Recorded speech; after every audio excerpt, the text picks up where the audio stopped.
So yesterday was nothing but showdown. Trying to do showdown. I'm getting very frustrated because it's fucking irritating. Hey everyone, it's New Boot showdown's Zombie. pretty difficult, Welcome to so the I show. decided to try PCI.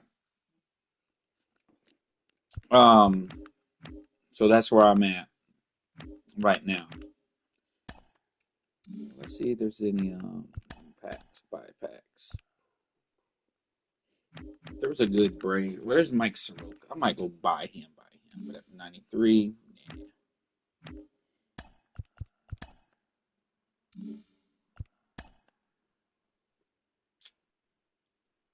Jackie Robinson Day. Let's do that. Let's see if we can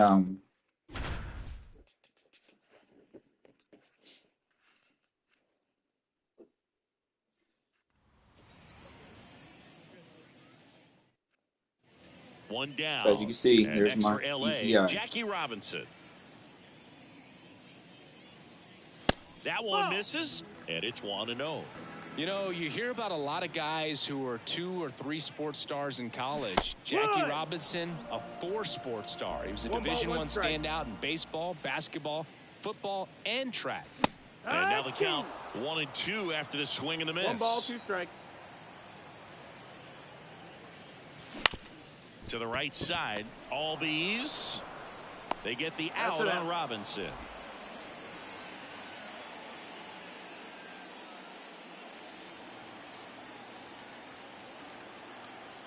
Freed back to work. Bounce to the left side. To first. 1 up, 1 down.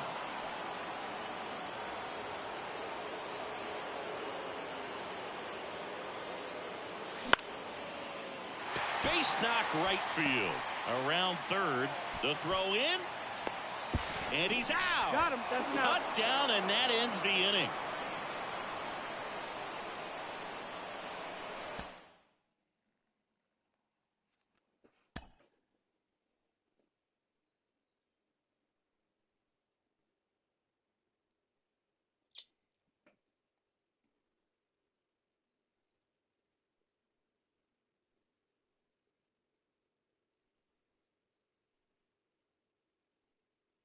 Began driving around the mall wondering where I would be safe to pick up my brother. I was afraid that James was following me. Eventually, my brother texted me back and told me that he was standing outside of the entrance near the side of the mall and that I could swing by and pick him up. I liked this plan because I didn't have to actually park. I grabbed my brother and we began driving home. The entire time I was paranoid that James was following me. Thankfully, there was no sign of him after returning to my house. My father ended up messaging his parents and letting them know that if he stepped foot near me again, we would be filing a restraining order. That was the last time I heard from him, but I'll never forget the look on his face as he tried to break my window to get to me. It's showdown time. Please welcome. I had just purchased a new car after finally saving up enough money, and since my driveway had limited space, I decided to sell the Hyundai that I used to drive. I tried asking around to see if any of my friends or family members might need a car, but when no one was offering to buy it, I decided to list it on the Facebook Marketplace. It was a 2003 Sonata with 140,000 miles. And based on what I saw similar cars going for on the site, I listed it for $4,000 or best offer. I was a little surprised at how long it took before someone finally messaged me about the car. But after about 2 weeks, I finally felt like I had a solid offer. I had to drop the asking price to $3,400. But when the guy messaged me, offered to pay cash, I decided to take the money rather than wait for a better offer. The man's name, according to Facebook, was Lucas, and after discussing it, he asked me if I would be able to meet him at a garage that he supposedly owned. He claimed to not have a working vehicle at the moment, and was hoping I would be able to drop the car off. And not thinking anything of it, I checked to see how far the garage was from my house, and asked my friend if he would follow me in his car and drive me home after I made the sale. My buddy Jeremy said that it wouldn't be a problem, and when the time came, I drove over to Jeremy's house so that he could follow behind me till we got to the garage. The route to the garage was mostly highway for the first 15 or so minutes of the drive, and then we had to take the side roads for another 5 minutes before the GPS told me that I had reached my destination. I could see the garage, but in my rear view, there was no sign of Jeremy. I figured that I must have lost him at the light or something, but considering I put the address into his phone, I figured he would be there shortly. I planned on waiting in the car until he got there. But before I could message Lucas to let him know what was going on, I could see 3 men coming out from the side of the garage. I tried to see if any of them looked like Lucas's profile picture, but as far as I could tell, he wasn't there. I hoped that they just happened to be walking in the direction of my car and were just going to pass me. Sadly, that's not what happened. As the 3 men got closer to my car, I could tell that they were heading right for me. I smiled and nodded, thinking that maybe they just wanted to know who I was and why I was there. But before I could even begin rolling down my window, the man closest to me pulled a gun out of his waistband and pointed it in my direction. My hands instinctively left the steering wheel and went up in the air as I hoped and prayed for him not to pull the trigger. His 2 friends approached my door and opened it with ease as I didn't have the chance to lock it. And before I knew it, I was on the ground. I tried not to make any sudden moves as the men loaded into my car, and within a second, they were pulling away. It all happened in under a minute, and I was in absolute panic. On one hand, I was glad to be alive, and on the other, I was still really confused about what just happened to me. I got off the ground and looked down the road to see if Jeremy had gone yet, but there was no sign of his car. I walked over to the garage and looked inside, and that was when I realized that I had been conned from the beginning. Through a window, I could see that the garage had been abandoned for God knows how long. And before I even pulled out my phone to check, I knew that Lucas had used a fake profile. I opened up Facebook and tried to find his profile, only to discover that his account had been deleted. Even though Go, Harmony, get it. What are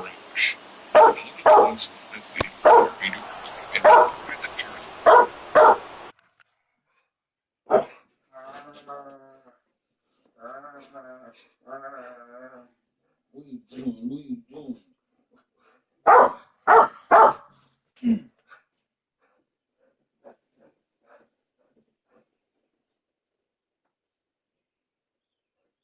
No.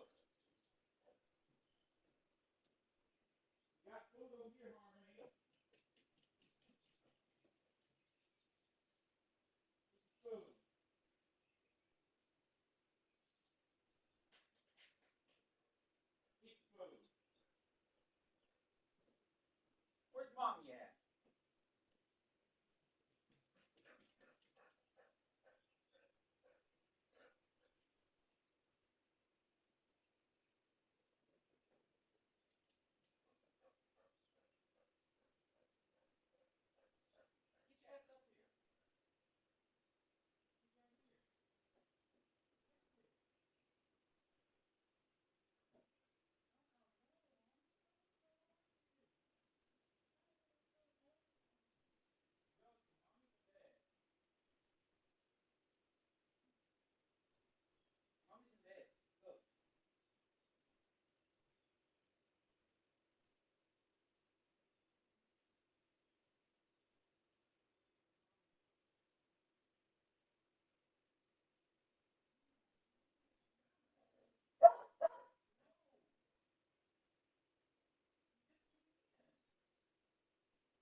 Hell.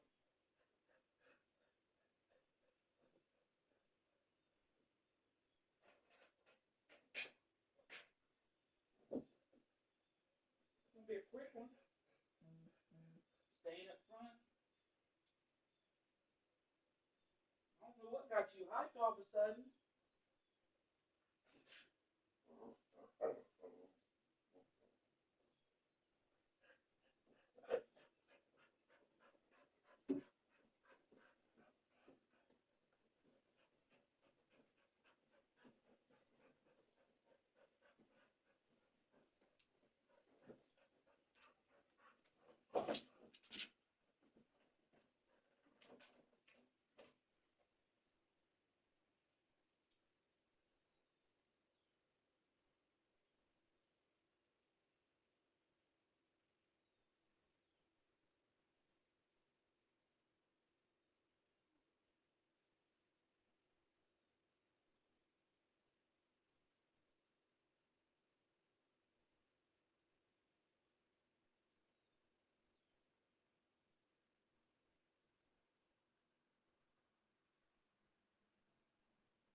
son, go to bed.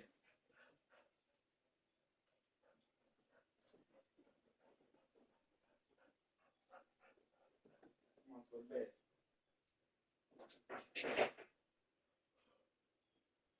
Go on about your business.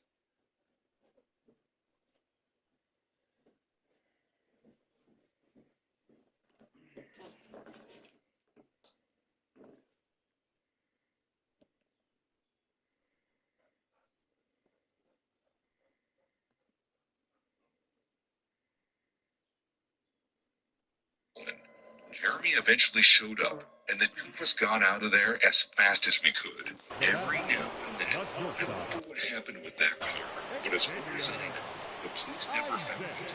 All is I'll never used Facebook to sell something like that again.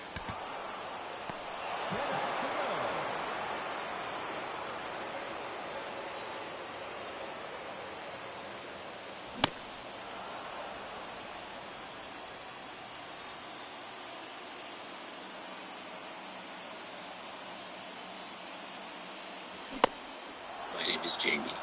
A few years ago, several strange things started happening. It all began around Facebook. I logged into my account one day to find a new message from somebody. I used Facebook pretty regularly at the time, and I had for years. Over all the time that I had on Facebook, I received hundreds of friend requests. I certainly didn't know many of the people on my friends list. I would probably get about 5 to 10 friend requests per week on average, and most of the time I would just accept them. The message that I had received looked like spam. It was like multiple links, and those links were really long. There was no text to go along with the links, and I didn't open them. It was sent from some guy with no profile picture. I figured that he was some spam account, and I accidentally accepted a friend request from him or something in the past. I deleted the conversation and unfriended the guy. But only the next day, I got a very similar message. It was from another user. This time, the user did have a profile picture, but it was really generic. I think it was just a logo of a sports team. This person had also sent some random links. By now, I was suspecting that there was some type of Facebook hack going on, and spam messages were being sent. I just deleted them and went on, but they didn't stop. The next day, I had spam messages from multiple accounts. I was wondering what was going on. Then, the day after that is when things got even weirder. It took a creepy twist. I saw that I had a friend request, and when I looked at it, the username was Jamie Smith Stubbs. Jamie Smith is actually my real name, and I also got a friend request with somebody with the username Jamie Smith is an idiot. I clicked on these profiles, and they looked like they had just been created. Somebody was seemingly trying to mess with me. I didn't know who, and I didn't know why. Obviously, I declined those goofy friend requests, and I decided that I would not go on Facebook for a few days. I deleted the app from my phone, and I didn't go on it through my laptop either. But I couldn't escape the strange things. The next day or two went by fine, but then, one night at about midnight, there was a knock on my front door. I lived by myself in an apartment, and I walked over to the door wondering who would be there so late. No one was there when I looked. The next day, this happened again. I'm knocking at my door, but nobody was there when I looked outside. The day after that, I left my place to find that there was a picture on the floor, right in front of my door. The picture was my Facebook profile pic, and it appeared as though somebody had just printed it off on a piece of paper. This was really starting to concern me. I was distraught the next day. It was 11 o'clock at night, and I was home in my apartment. So once again, another knocking at my front door. Immediately following the knock, I heard that the knob to the door was turned. Luckily, the door was in fact locked. I walked over and looked out. No one was there again. I opened up the door, and on the ground was at least 100 pieces of paper with my profile picture printed on them. They were all stacked in a pile. I took them all and went to the police the next day. I told them everything and made a report. Beyond that, there wasn't much that I could do. But surprisingly, after I went to the police, everything just stopped. There was no more knocks at my door, no more things left outside, and no more weird Facebook messages or friend requests. I still don't know who did that to me though.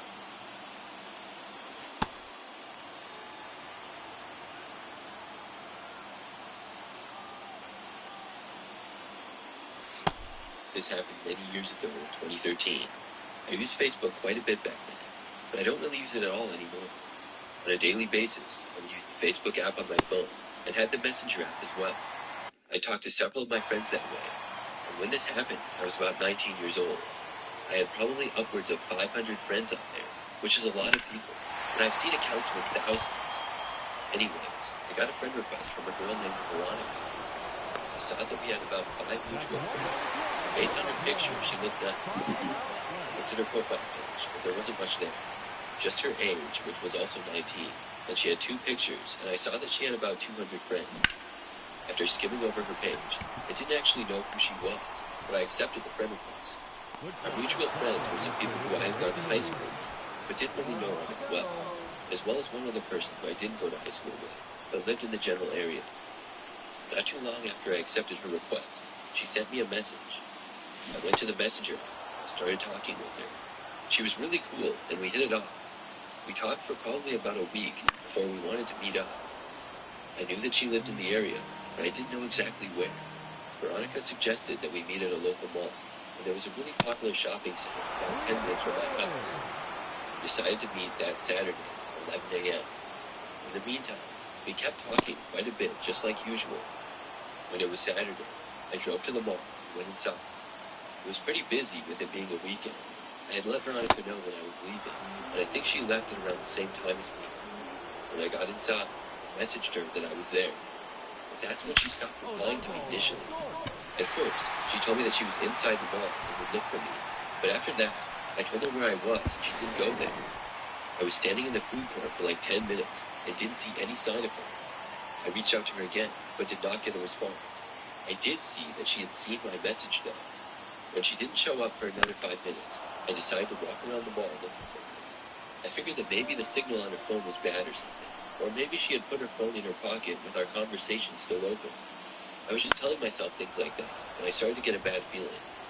The mall was pretty big. It wasn't like the Mall of America or anything, but it was a decent size, and it did have 2 levels. There were also a lot of people there, so it would be tough, but not impossible to find someone.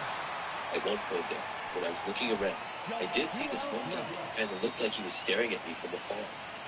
When I walked all around the mall, I saw the guy again, but he was walking a ways back behind me. I walked around for maybe 20 minutes. I really wanted to meet Veronica, but the more I walked around, the more I felt like she wasn't actually there. Then, finally, I felt my phone vibrate. I looked, and Veronica had sent me a message. She said, "Come to the entrance by the food court." That was the first area that I had been, and I had told her when I was there. I walked back over to her, which took me about 2 or 3 minutes. When I got back there, I looked around. It was still crowded, but I didn't see Veronica. It was a good ways away from the entrance doors, and I started to walk over to her. That's when I noticed the same guy that I had seen multiple times before was right there. He was standing right by the entrance and kind of looking around. Then, when he made eye contact with me for a brief moment, he walked behind one of the doors. I started to get suspicious, and I decided that I was just going to leave, but I was going to leave in a different door than that one. I began walking in the opposite direction. When I did, I noticed the guy then start to walk through the food court towards me. I picked up the pace and turned a corner to another hallway. I walked quickly and did make it to the exit. I didn't see the man behind me when I made it there. After that, I walked around the mall on the outside until I made it to the parking lot that I had parked in. Then, I drove home. By the time I was home, I looked and saw that I had a message from Veronica. The message said, "Why didn't you come to the food court entrance like I asked? Why did you just leave?"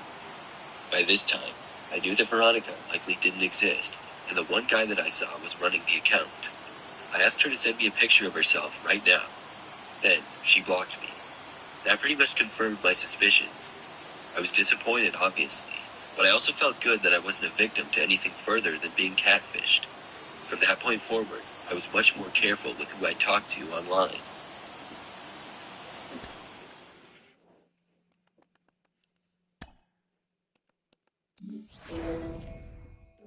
A little while ago, I saw an ad on Facebook Marketplace where a woman claimed to be giving away free gerbils. Apparently, the boy-girl pair she owned had produced a huge litter of little gerbil babies, and since there was way too much for her to handle, she was just going to give them away to a handful of loving homes. The ad didn't include the grim little factoid that the gerbil mom would probably eat her babies if she didn't think she could take care of them, but I figured, so. Dusty, you okay? The woman turned out to be a widow who had originally bought the gerbils to keep her company. I did think it was kind of unusual that she didn't just get herself a cat or dog if loneliness was the issue, but hey, different strokes for different folks, right? I'm not one to judge. And she seemed so sweet when I called her to arrange a date and time to go pick up 2 of the gerbils. Needless to say, I did not expect her to be living in the conditions she was. Because when me and my dad arrived at her home with a little straw-bedded cage to take the gerbils home in, the whole exchange took a turn for the worse. So, we called over at the gerbil lady's place, and at first there was no reply. Then when she finally answers the door, we can see she's in quite a sorry state. One of her eyes is swollen and bloodshot, with some super gross-looking yellow gunk collecting in the corner of the eye. But we remained polite and just ignore it. The last thing me and Dad wanted to do was offend or upset the lady by pointing out what was an already obvious medical condition. But when she invites us inside, we get a clue as to how she got sick in the first place. Her little house reeked like it was the single worst stench that ever graced my nostrils. There were gerbils everywhere, and I mean everywhere, much like their owner. They were not in good condition. Just from the gerbils that were skittering around the kitchen, I could see that many of them were missing fur and patches, or had painful-looking growths around their legs or backs. Then when she invited us into her TV room for a cup of tea, I could see it was even worse in there. We had to make up some excuse about how we couldn't stay for long after me and my dad shot each other a telepathic look that basically said a giant no. And with the amount of gerbil poop that clogged up every little corner and skirted board, it was absolutely no wonder that she had some kind of infection. And when I caught sight of an actual tiny rodent skeleton behind one of her curtains, I went into full improv mode to get us out of there. I turned to my dad, noticing a piece of important gerbil habitat that we hadn't picked up from the store. But then agreed that, we can't possibly bring in the gerbils without insert name doodad here, and we'll have to call by again in a couple of days. I remember us both sitting in the car afterward, just kind of in shock at what we'd just seen. The fact that someone could live like that was just depressing and terrifying. She obviously had no one coming to check on her, and anyone who thought it was okay to keep a home like that must have been losing their marbles. It sucked having to make a decision that we did. I felt really mean, basically snitching, but we just had to call Animal Rescue for her benefit more than anything else. The ASPCA rep we spoke to said that they'd investigate and let us know what their call was going to be. In the end, they got back in touch, thanking us for the tip. Not only was the gerbil lady now in touch with a local charity that would help check up on her in her twilight years, but her house was considerably cleaner and safer after they'd cleared out almost 100 gerbils from her property. They said the situation was so bad that the only thing that kept the infestation from spreading were the neighborhood cats. I did remember seeing a bunch of strays hanging around outside, but I figured it was just because she was the local animal dealer who would routinely feed them treats or whatever. Turns out she was feeding treats for them, just not in the way she might like to think. The creepiest thing about it was that when standing outside her home, you'd never have guessed at the horror show waiting for you on the inside. And the whole thing just reminds me that we don't really know what's going on behind closed doors. Behind the facade of normalcy, we have no idea what our friends and neighbors are up to, or what kind of managed conditions they're living in.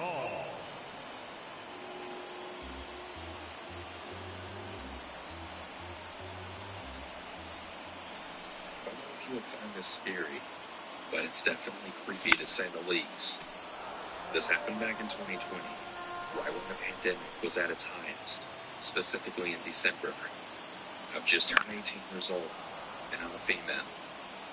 Due to the restrictions of having small parties or no parties at all for the holidays, my parents and I decided to do a car parade. I only invited my closest friends, so it wasn't anything big. My birthday was the day before the car parade, so I posted a selfie in the Snapchat story. I rarely post on it now, Since Snapchat is kind of pointless these days, I received many birthday greetings from friends and acquaintances, so I had a really great birthday. Although the next day, I had woken up in the morning and we were making meal preparations for the car parade. Instead of having the guests stay over, we decided to make the food and then put them in the styrofoam boxes and hang them out. While my parents were getting ready to cook that morning, I'd gotten a text and Snapchat from a guy I've known since my freshman year of high school. To give some background information, he was a junior when I was a freshman. How we knew each other is that he was a teacher's assistant for one of my teachers. Sat in the farthest side of the room, so he was beside me most of the time. Anyways, we had stopped talking ever since that time, and I somehow got a Snapchat. Let's call him Rick for this story. I had opened the Snapchat that Rick had greeted me a belated birthday. I didn't think much of it. Just another acquaintance greeting me happy birthday. I told him thank you and went on with my morning. About 1 or 2 minutes later, Rick texted me back. From then on, it had started off as a normal conversation. He asked what I was doing, and I told him that I was preparing for the car parade that I was throwing. Thought I was going to catch up with him because it had really been a while since we last talked. Primarily because he went into the military after he graduated high school. Since we texted continuously, I'm not really the type of person who likes to continue the conversation after a certain amount of time. Shit. Especially if I have Shit. I wanted to swing. I don't know why I So didn't. my dad and I were getting ready to head out to go get balloons and my birthday cake. I didn't have my license or my car at the time, so I couldn't get them myself. Then While I was one. waiting for my dad to get his shoes on, Rick continued to text me. I don't really remember what he exactly said or what led up to this moment, but he then said something like, "Let me snatch you up." Something around those lines. In my mind, I was like, okay. Thought he was joking, so I replied back with, laughing my ass off. You're joking, right? With a crying, laughing face emoji after that. His reply to that made me tense up and very uncomfortable. Maybe I wasn't kidding. He said, what the? Now I have anxiety. After reading that comment, it made me start to hyperventilate. I then told him that I have to run some errands and hoping that he'll stop texting me after that. I didn't plan on texting him again for the whole day after that whole conversation. And you know what? Later that evening, after the car parade and blowing out the candles and the cake, that creep texted me again. In the back of my mind, I was like, ugh, why is he texting me again? However, when I had opened the message, I had really cringed so hard. Hey cutie, how's it going? Is what he said. Honestly, that name just makes me cringe. It really makes me uncomfortable. Especially coming from a guy that I What the fuck? So I replied back with a, hey, I'm seem rude. He then asked me what I was doing, so I told him that we just finished the car parade. He then said, why don't you let me see you, cutie? Oh, hell no. He's one of those guys. Right at that moment, I started to shake. My anxiety started to rise once again. All I felt was nervousness, fear, angry, and guilt at that moment. I'm not that stupid to give in. The picture of me to him. I replied back with a no with the skull emoji, and he said, what? Why not? With a sad emoji, trying to make me feel sympathetic and give in. Yeah, right. I replied back. Now batting, shortstop, Gerson.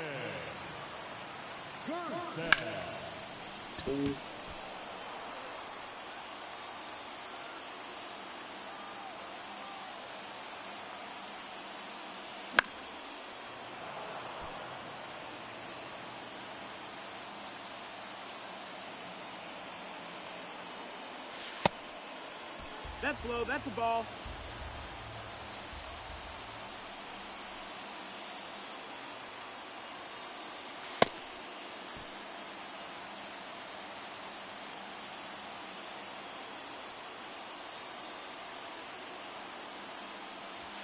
I thought it was going to be a changeup.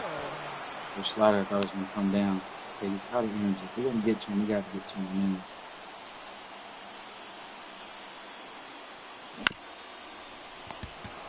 And of course I'm going to do some stupid shit like that. Substitution. Justin Turner for.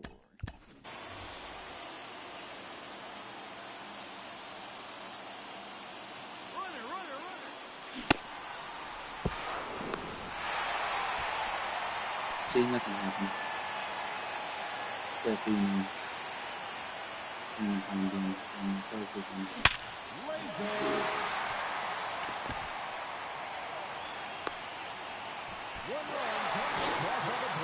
Many free runs. Substitution. There's many.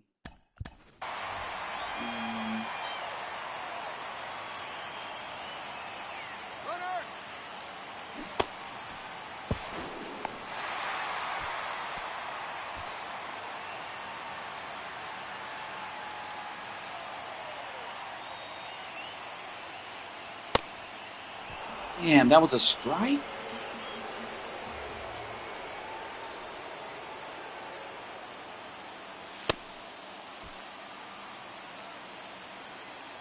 This is fastball's not picking 103.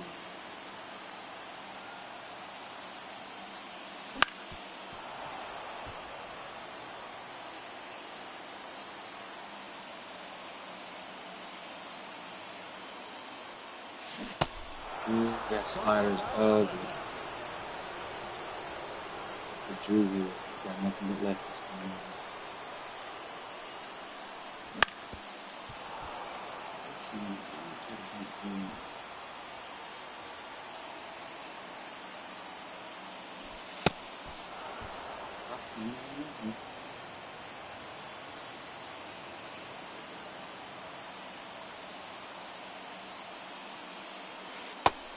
One ball, two strikes.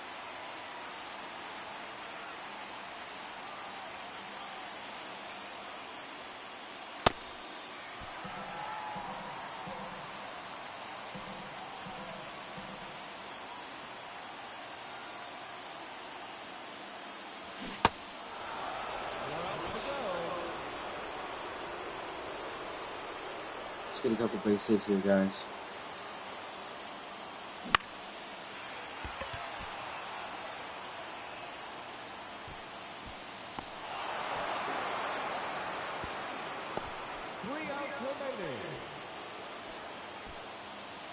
Jason, who technically got the first hit against him. There's only been 3 of them. Oh, he's hitting 100 again?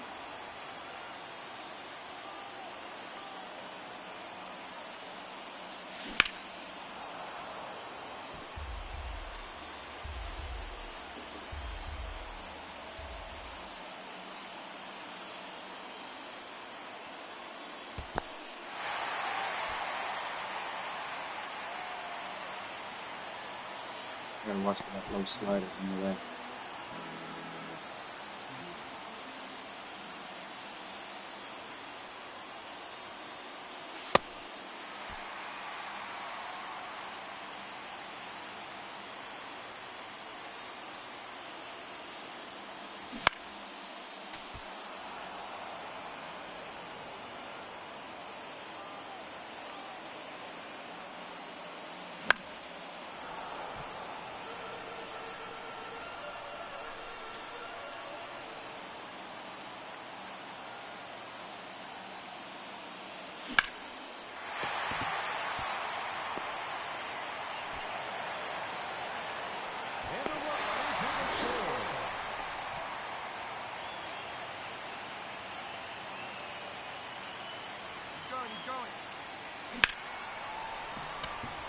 That should not get. Oh, that should not have been caught. Oh my God. I just fucked myself out of this one. It means I'm going to have to redo the entire thing all over again.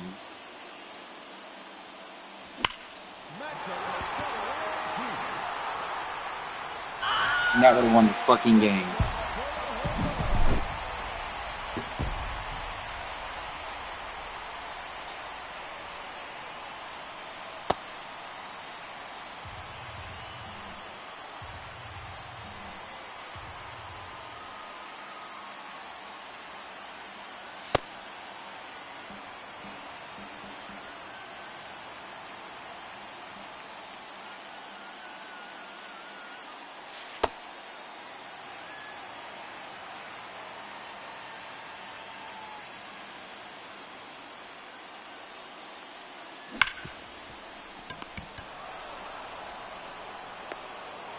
So frustrated. So frustrated. So fucking frustrated. We'll have to redo it again.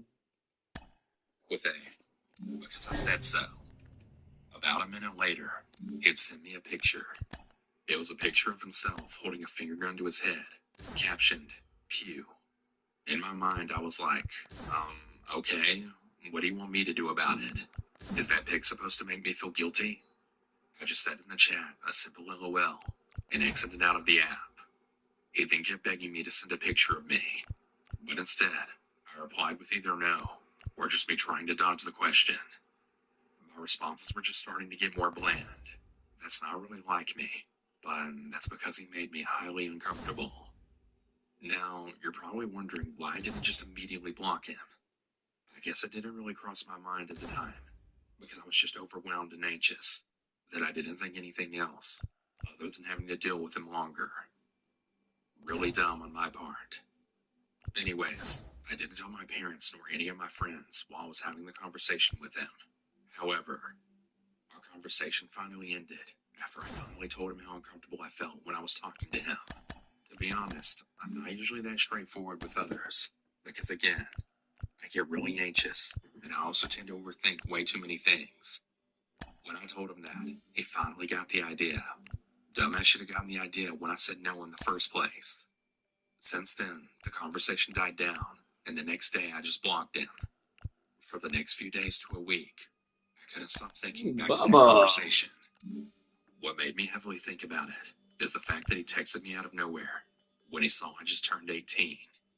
Isn't that a coincidence? A guy that I've known since freshman year and has never spoken a word to me for 2 to 4 years, all of a sudden tries to flirt me up after I've turned 18. Yeah, it should be quite obvious. I never thought I would have to deal with a situation like this, because I'm a really reserved person as well. So I try to avoid the situations as much as possible. But apparently, that didn't happen. For all of you out there, please be aware of these signs and instantly block the person. Don't deal with them any longer. Don't do the same shit that I did. I'll block them from the start if you start to get the uncomfortable vibe from them.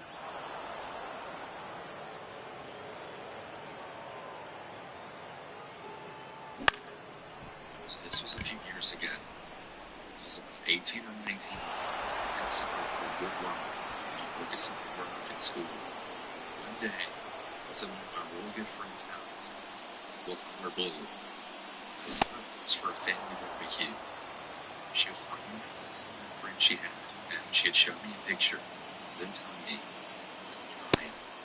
she told me how they met, and he was 24. The age gap didn't really bother me. And she said he was just a friend, and Blue usually never met up with people she met online. I told her he seemed nice, and after a while, we'd sit in the room and show some FaceTime with him. He was doodling in a notebook, and he had been dressed very nicely for the barbecue, so my hair and makeup were done.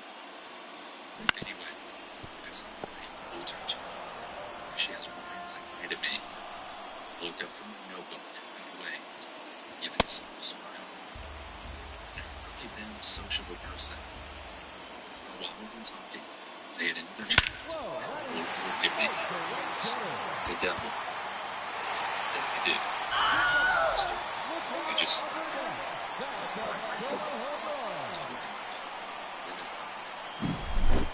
it over. Notification was my Snapchat.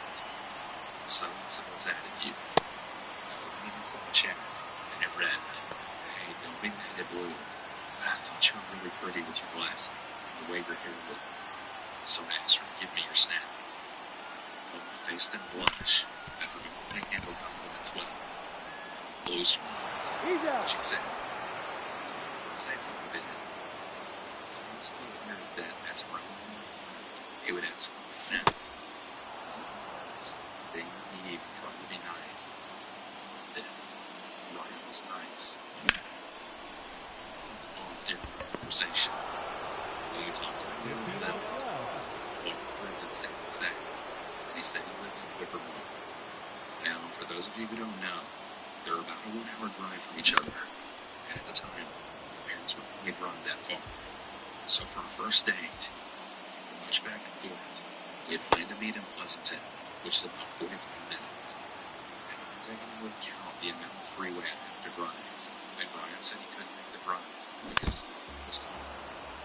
Before there, though, I got really anxious, and I had to call Blue because my GPS had been driving through the woods to get around the traffic. When I finally got to the destination, Ryan had arrived a few minutes before me. I got out, and I apologized for my arrival. He said it was no problem. We went in, and we proceeded to play some mini golf. After the sun went down, I checked the time, and I realized if I were to get home before curfew, I'd have to leave really soon. I told her that I had a curfew and just how strict my parents were beforehand. When I told her I had to leave, his emotion changed. He went from joking and polite to serious and annoyed. He kept asking me, bugging me to stay even longer. Would it really be so bad if you stayed? Just a bit longer. Can we finish first? I kept trying to let him down easy, but I eventually gave him a really firm no. We returned to the golf clubs and walked to the cars. Even though I was now feeling a bit off, when he leaned in, I gave him a small hug. But I wasn't ready when he pulled in and landed a kiss right on my lips. I looked back and said goodnight, jumped in my car, and left. Called Blue and ranted her about the whole thing. She tried to calm me down about the whole thing, saying it was just first aid jitters and being out of the game. As I got close to home, we hung up and I tried to let it go. A few days later, I was at work, and during some dead time, I was on my phone chatting with Blue and Ryan individually. Ryan wanted to meet up again. I was okay with it. He seemed a bit pushy, but I paid it no mind. However, I probably should have blocked it. When it came to the day for us to hang out, I was at work, and my shift was almost over. Now, my work is only 5 to 10 minutes away from where I live, and I had never given Ryan my exact address, or had it available on Snap. Anyways, when it came to the day of our planned meetup, we were supposed to meet up with my friend I'm of having so much trouble. where I I'm really live. getting irritated. I had told Blue, and she knew the whole plan. When it came to the day of, I was a few minutes away from getting off work, and Ryan texted me on Snap. He said that he needed a rain check. I asked if everything was okay, and he said that everything was fine, and that his mom still they were here. He said no worries, I was a bit hurt. I had to find my strict parents. I did them drove all the way out there to see them, but I guess I can chalk that up to childhood differences. From that, the earth feeling passed relatively quickly. Left the chat, I messaged my cousin Baby and my other friend Reds. Told them my day rain checked and that we should have a movie night. They both replied yes, and after I texted my parents, I put down my phone and did some quick cleaning. After I calmed down, I had set my phone and checked some of the messages I had. Ryan had messaged me saying something along the lines of, "Oh hey, never mind, I can come down." And I responded back, telling it, "Oh, sorry. After you reach out, I take some because I made plans." He invited us to pay for it. It wouldn't be canceled. Got into a small fight. He kept saying that she canceled my cousin, who was honestly like a little sister to me. When I told him no, he canceled first, and we can just reschedule. It wouldn't happen. He eventually turned to Blue and started ranting to her. I turned off my phone and just went to pick up my cousin. We had a movie night, and it was fun. But the next day, after I took my cousin home, I looked at my phone and saw a shitload of messages from Ryan. The last one terrified me. He said he was on his way to see me. I told Blue, and my tone was angry, irritated. I wasn't taking any shit. And straight away, she gave my address to Ryan. She stopped and said no. She got the hint and she asked for that. I told her that he said he was on his way, that he was driving somewhere to San Jose, which admittedly is a big city. She said that she didn't give a damn, and that she could reach out to him to see what was going on. She never got back to me, and to clarify, she really never did give her my address, but I just got on with my day. I was due to dog sit my Nana's elderly dog. He was a small dog, blind, and pretty deaf. I carried him in the kitchen, as any mess would be really easy to clean from the time. One of my good friends said, "Join me at my house," and We joked about watching movies. Every now and then, watching the dog. Got a call. It was Ryan. He said he was at home in the park, and he was 3 blocks away from my house. Muted my call. Looked at Sam. She asked if I was okay, and I put my shoes on. I asked him when he got there. He said he'd been there just 5 minutes. As we met before, he'd seen my car before, and I was hoping I'd just drive straight through the park and not move through the neighborhood. I checked out really quickly, and then sat down and took off to the park. I walked a long way to approach from the opposite side of the park from where my house would be, and I saw him.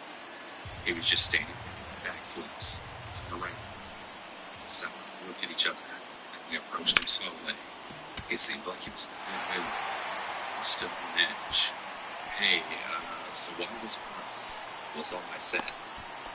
Well, you said the ride to Pleasanton was too far, so I thought I'd come to you. I took a moment, and I figured that I didn't really want to know how he knew where I lived, so I just shut him down. Listen, you're sweet, and thank you for coming out this way to, say hi, I guess. But this is a bit too much for me. He seemed really fazed by what I had said, and he told me he drove all the way down here so we could hang out. I told him if he had messaged me beforehand, I would have told him I'd be busy today. I was done sitting, and I wouldn't be able to. He said that we could just hang out here, and that I could bring the dog, and that we can just chill here. I told him it was a good idea, and the dog wasn't friendly. He offered for us to get into his car so he could drive us, or at least meet in my place. I knew that there was no hope in letting him down gently.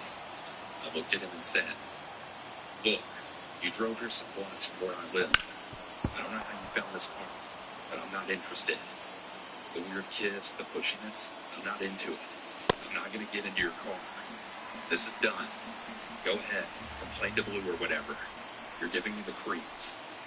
At this point, I knew that my temper got the best of me. Sat like after the conversation, and she then pulled me away for us to walk back the way we came. Another adult, a father to one of the kids at the playground, had taken notice of this, and he stopped him from following us. When he finally got home, he locked all of the doors, and I blocked him on Snap and deleted his number. I gave Blue a call, and I told her what happened. She calmed me down a bit, and she told me she was going to block him too. It's now been 3 or 4 years, and I still remember him trying to turn everything on me. How he had called Blue, and she just played along with it, before hanging up and blocking it. We still don't know how he got so close to my house. After that, no matter how much I wanted to rebel against my parents, I was always very cautious when it came to dating.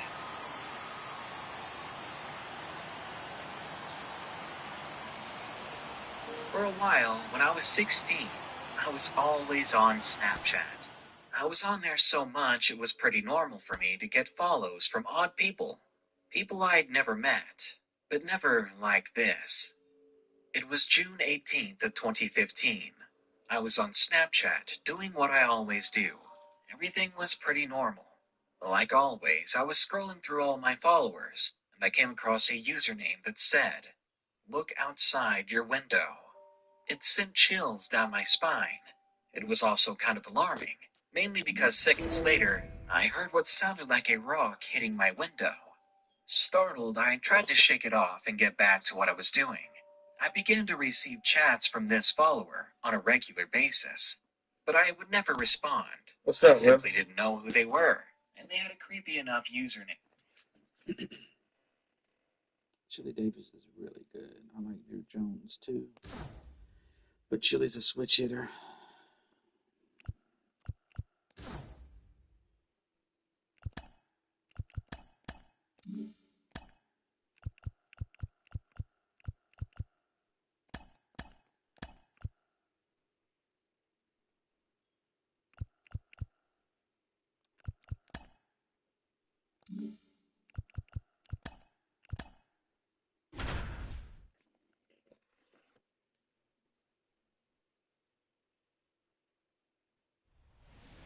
It's showdown time. Here's our hurler, J.R. Richards. For this showdown, they are allowed 13 outs, and they're chasing 5 runs. Let's get this thing started.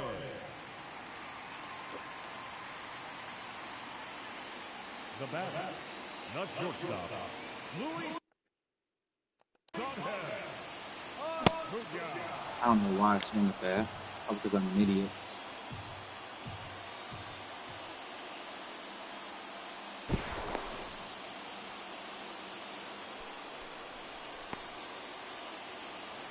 I think he threw it out there trying to catch me, trying to steal.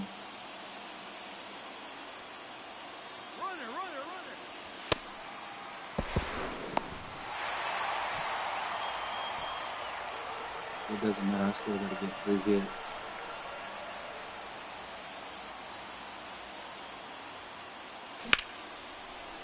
There was one.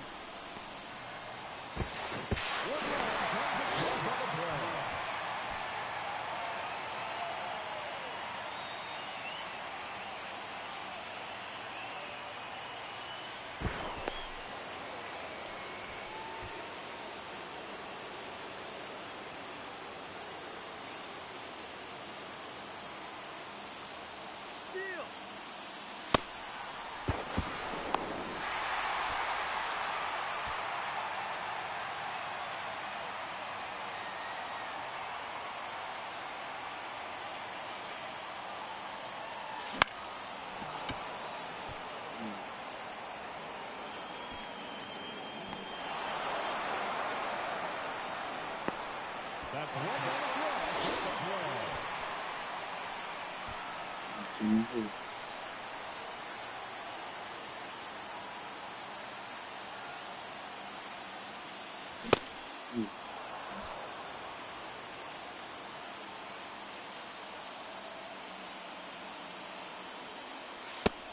And good slider. Expecting it to go low.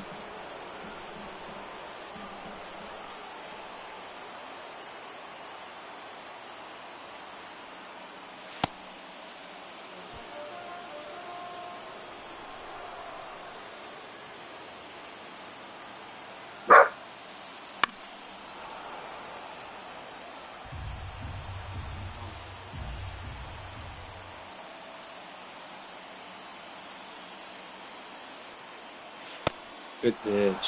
Damn good pitch. Little slider catching my feet. Come on, Eddie, get one of those hits.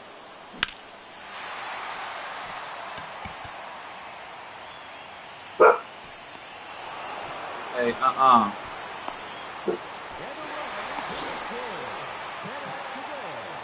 Still need the 2 hits. You gotta get 2 people in.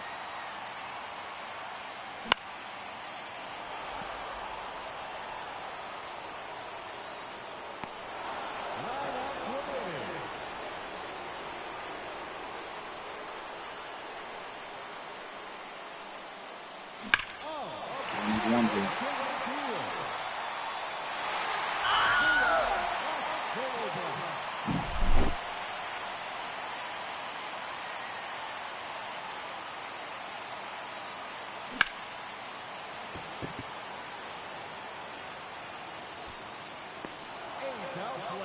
And they have just 1 run left to score.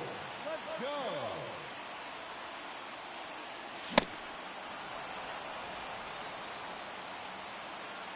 The reason I only need 1 hit is I can get somebody on with Bubba up, still 2nd and 3rd. 7 outs to go. And then fly ball to me. Now, I felt like I was on, I felt like I was on that.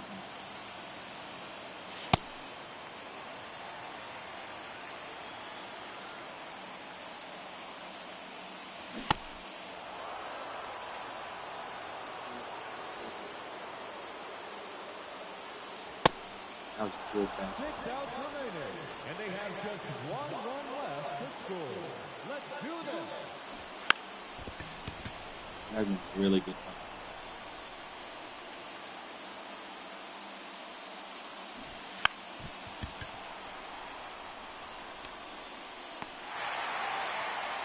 Let's go.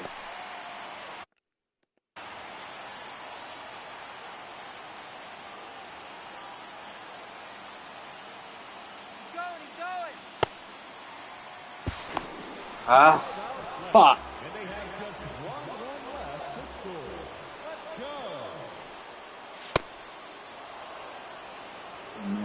pitcher.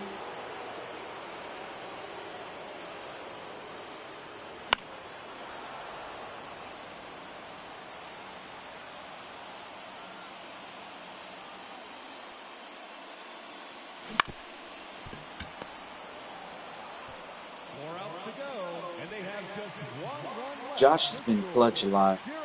He was clutch against the left-hander when I had 1 out left. He hit a home run to win the game. If he can get on, I'll put Bubba on for him.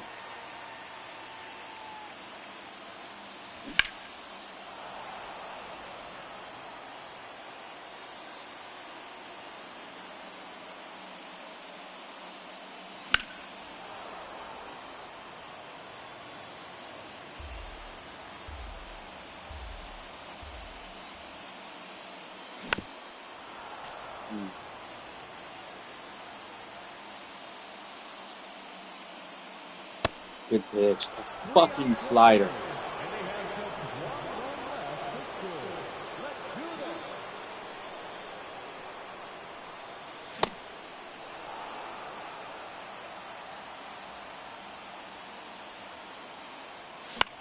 You can throw that slider in too many times, and that's what's going to put on to the host.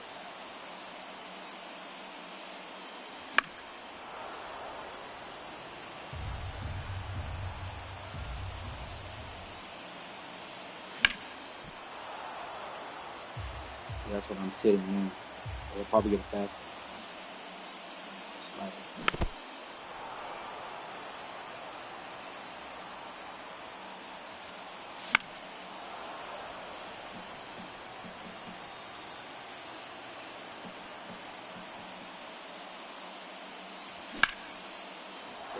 Wait for me, I just need to win the swing. Fuck. This is not working out. 2 outs left, and they have just 1 run left to score. Let's go.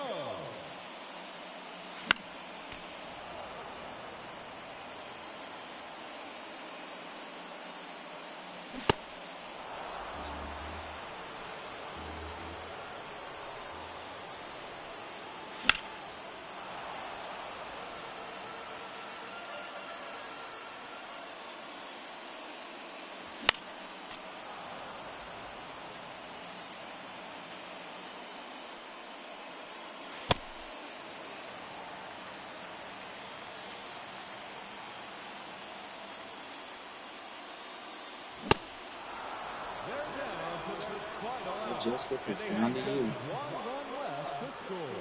Cheer 'em up, folks.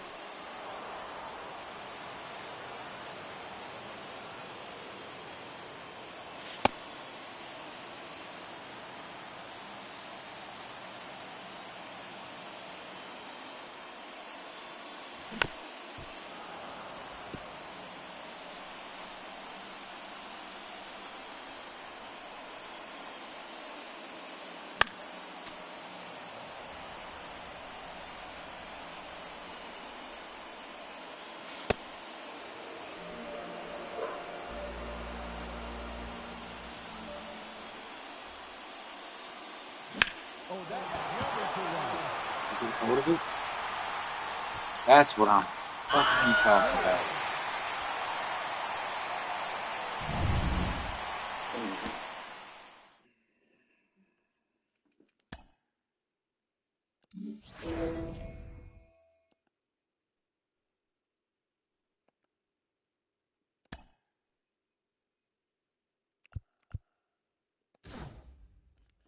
I'm gonna go to the restroom right quick.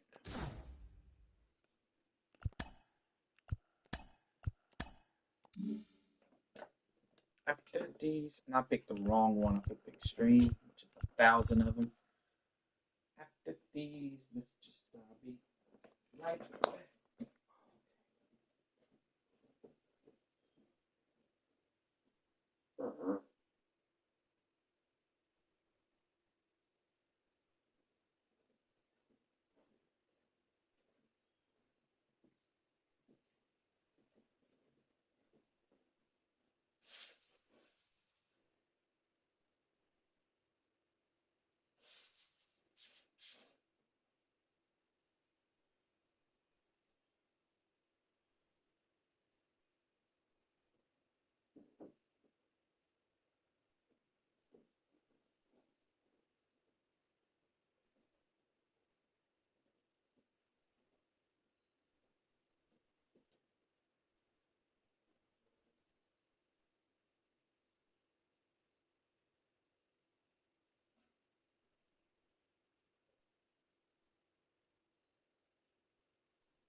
One day he sent me a picture. It was from the outside of someone's house, outside of a window, and it read, "Look familiar?" Instantly I stood up, because that was a window on our house, specifically to my bedroom. I turned slowly to the window, expecting to see someone there. I'd never felt my heart pound so hard before. But when I gazed out the window, I could see no one. I watched out the window for a while, expecting to see someone come out of hiding. But there was no one there. Maybe I thought this was just from a house similar to ours. I closed the curtain, and I decided to check the doors before crawling up onto the couch and watching TV. As I sat down, though, I got another message on Snapchat. It was from the same person. I don't know why I opened it. I should have just ignored them from then on. This one read, "You look surprised." It showed a picture of the same window, but from further away. The window now had the curtains drawn. The same curtains I use in my bedroom. That was it. I called my mom. I was crying as I tried to explain to her what was happening. I told her she needed to come home right away. I don't think she fully understood. She sounded irritated and confused, but she knew that this was urgent. So, thankfully, she came home early. She took my phone and went through my Snapchat stuff. And right before she could decide what to do, I got a message on my Snapchat again. Immediately, my mother read it. There was no picture this time. It just said, "Do you want me to hurt your mother, too?" This was enough to freak me out and get my mom Good pissed. kid. She ended up reporting it, though there wasn't much to go on. The police would drive by our house every so often for the next few days. It was hard to sleep during that time. Even with the police there, I didn't feel safe. Mom even took some more time off to be with me more often. And luckily, after all of this, I haven't received any more messages or pictures. So long, look outside your window, and I hope I never hear from you again. First of all, I just want to say that if you don't explicitly know someone in real life, do not add them as a friend on any sort of social media. It could either be spam or someone trying to do something terrible to you. Anyway, this year I'd finally gotten on Snapchat. My friends had pressured me to get on it, although I didn't really want to. I just wasn't into the idea of sending or receiving pictures and videos of myself. That was on me. I'm not the best at presenting myself or the things in my life. All the things. Now batting, right fielder, Jason Dominguez.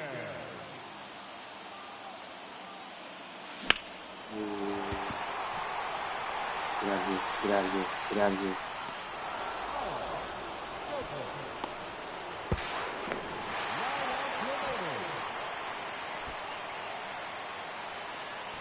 He goes the man that shuts games down.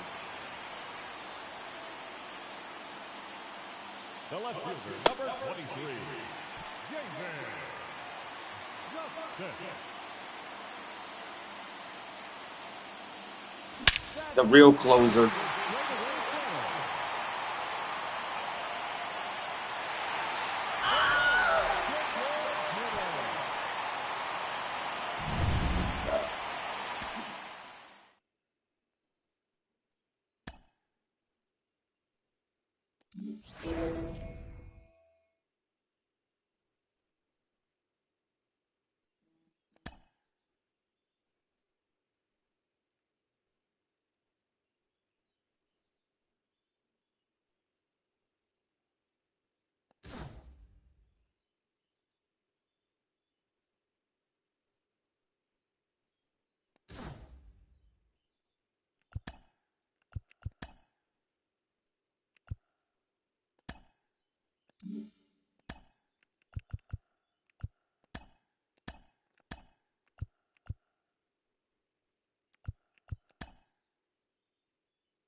So this is where I got stopped last time.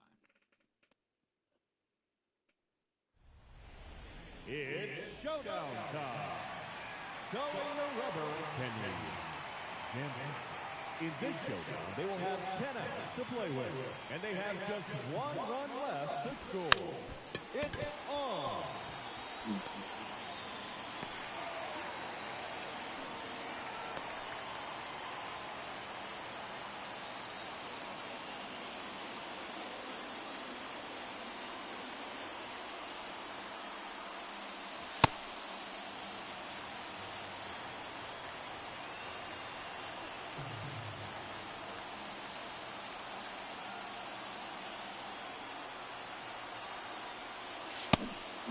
Don't swing with that. That's on me.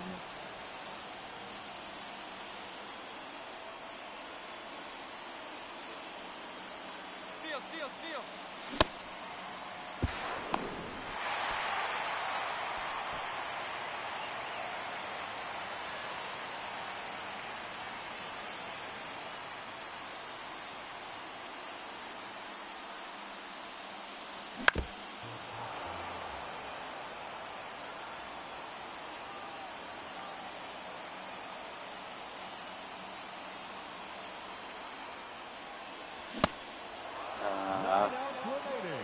I looked out the window to look at the bird.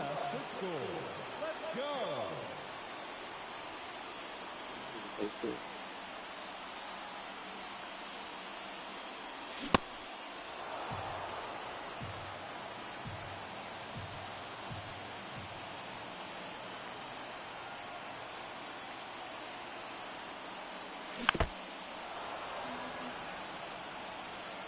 Fastball's probably going to be above the strike.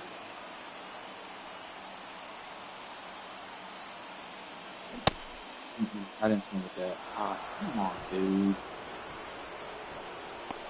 8 outs left, and they have just 1 run left to score. Let's do this.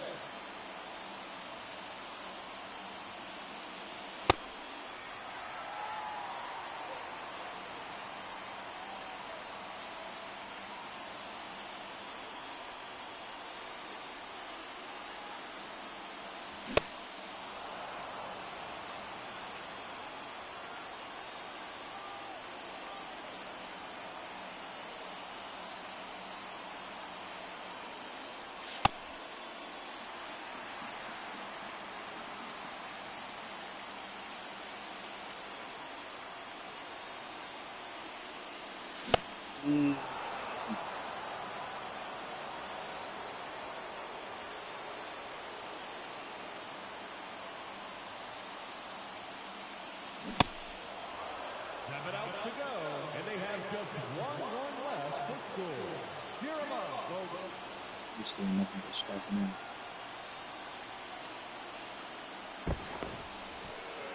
He just got picked off.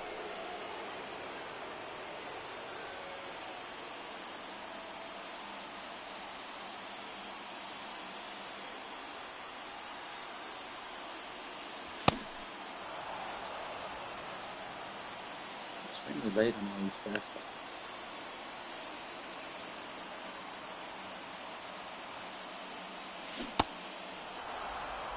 It says I'm swinging as long as I'm not. Fuck it. You throw me out, you throw me out.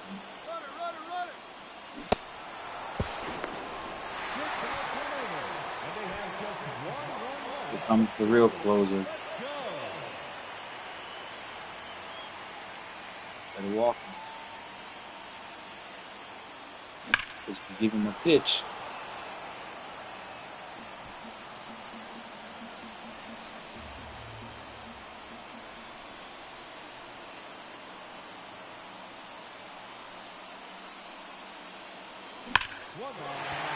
That's what he does.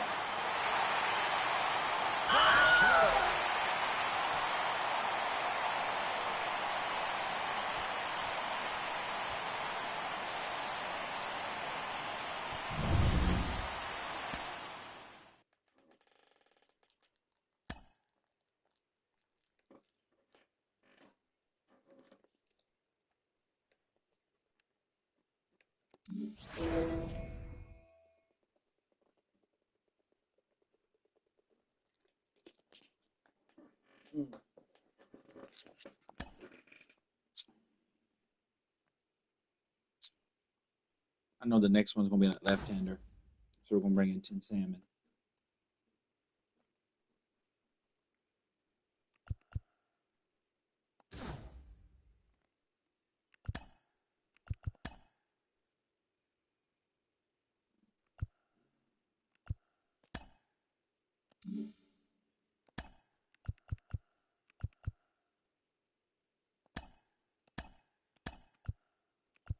And I'm pretty sure it's that left-hander for, what is he at? Yep, Noah Schultz, White Sox. Yeah. Now, this is the guy that I'd struggled forever to get past. It's showdown time. Throwing the rubber, Noah Schultz. In this showdown, they will have 17 outs to play with, and they have 6 runs to score. Let's get this thing started.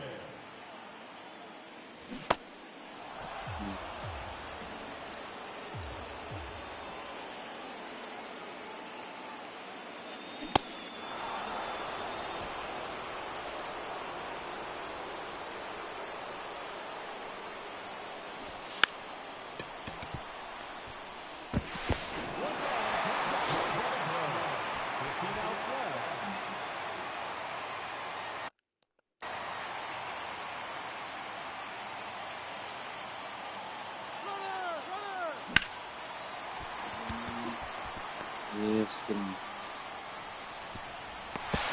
Let's go.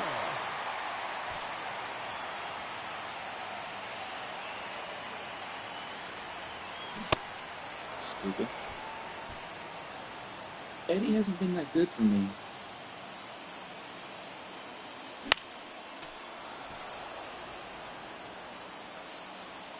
I need 2 more hits, please.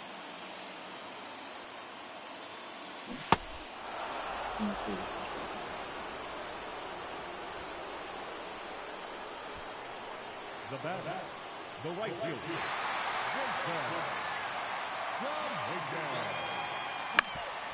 Damn it. Oh, he was.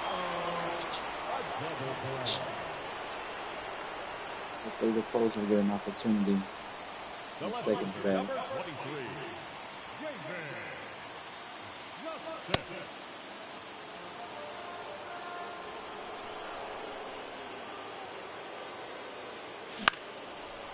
Out on the side. So when the game's not on the line, it's not really that great, I guess.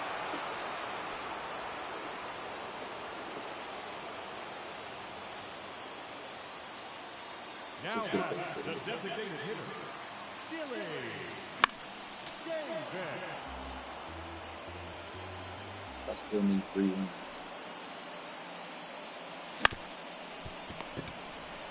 Get him swinging at those.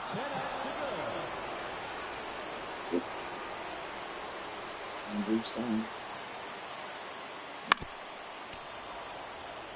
Next 3 batters he faces is right.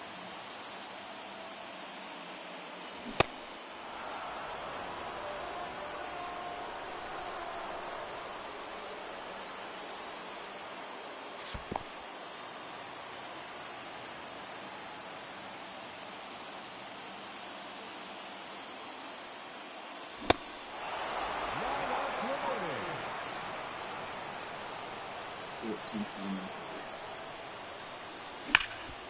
Good, yeah.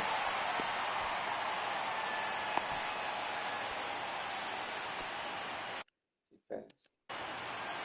Okay, team.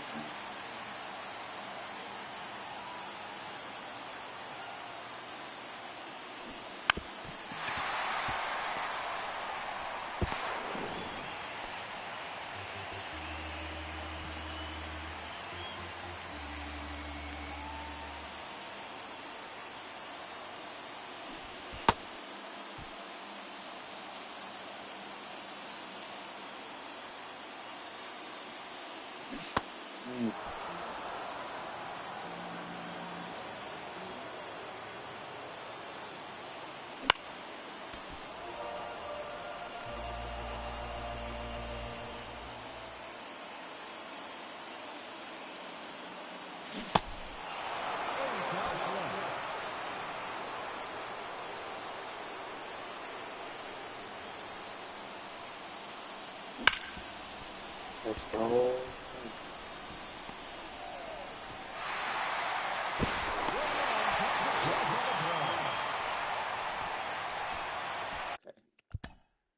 Now we need Josh Bell to score. So we're bringing in Bubba. He's a man. He's going.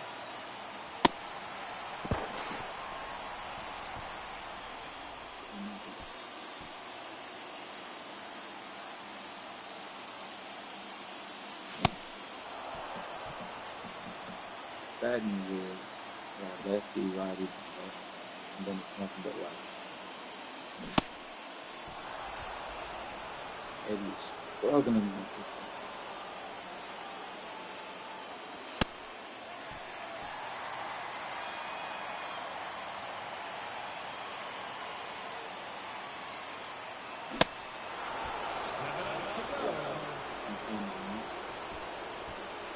It sure was. It doesn't matter. Got the closer on deck if Jason doesn't need it.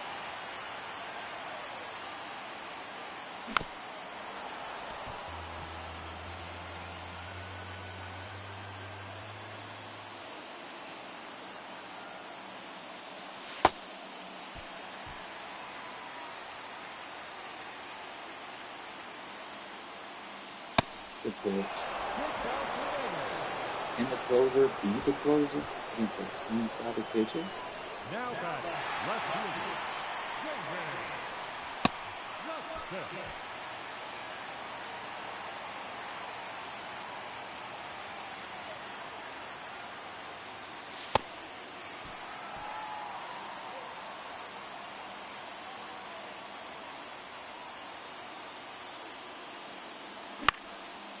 The answer is no.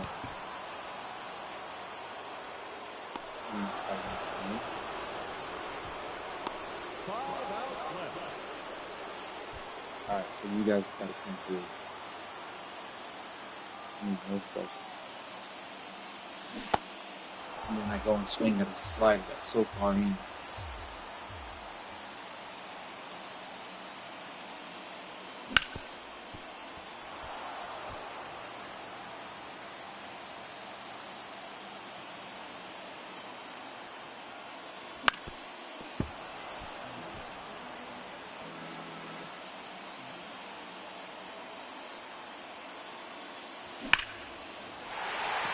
That's ball game. Chili Davis came through.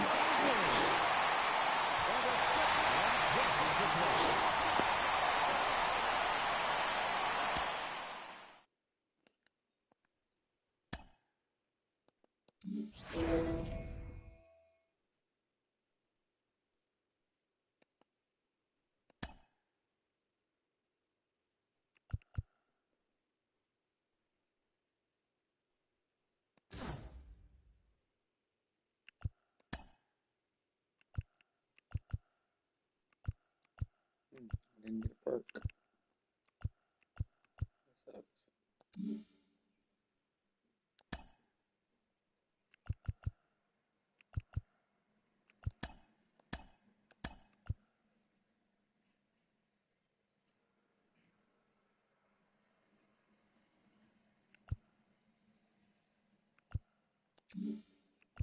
He'll pitch run for Salmon.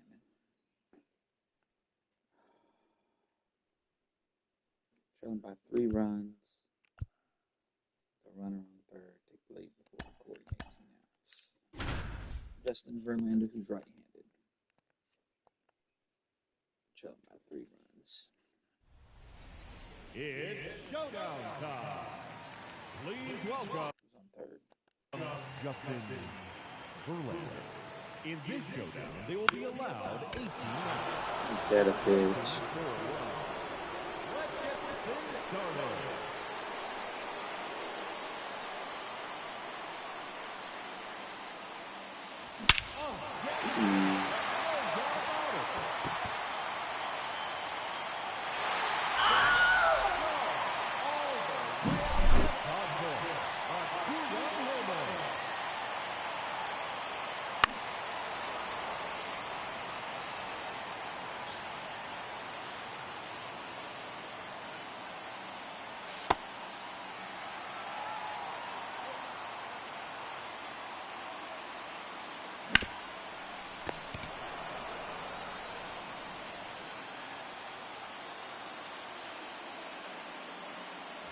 Good pitch.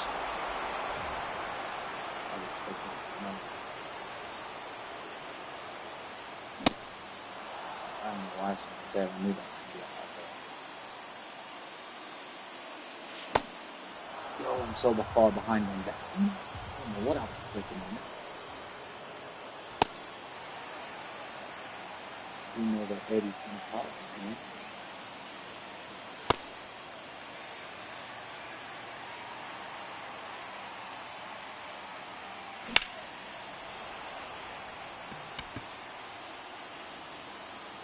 Basically, you need to base it over you so that the pull and then shut it down. 15 outs left.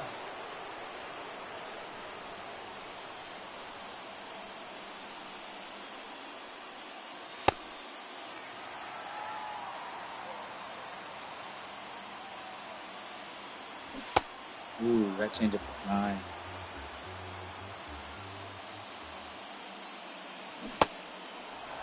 As was that? He's got to come up fast. There's no reaching. Oh, God.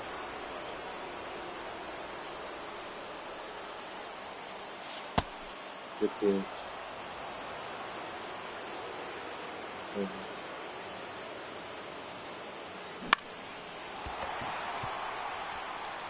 The second one you can just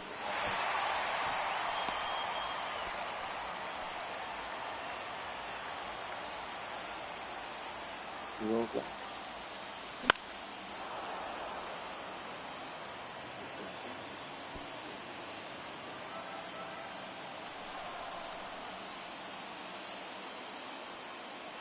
Ooh, that fastball. That cutter's more lethal than his fastball.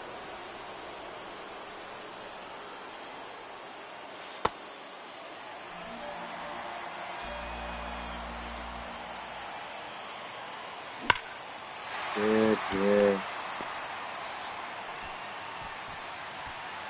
Face to base. Good.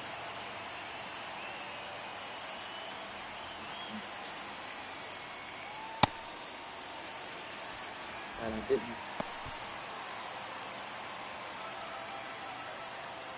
I just need to get one away.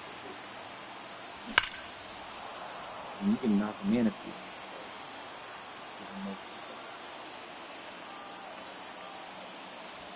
Good pitch. Inside slider.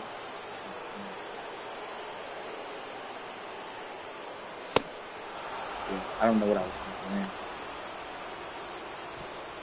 You could pin someone in the first half. Now back, the catcher. They got somebody on the bench.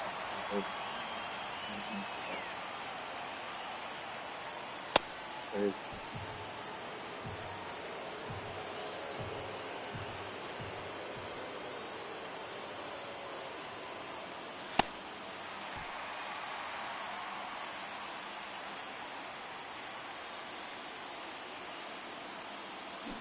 Good pitch.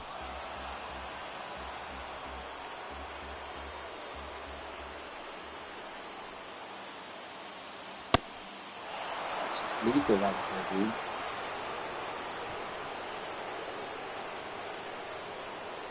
The batter number 15. Shortstop.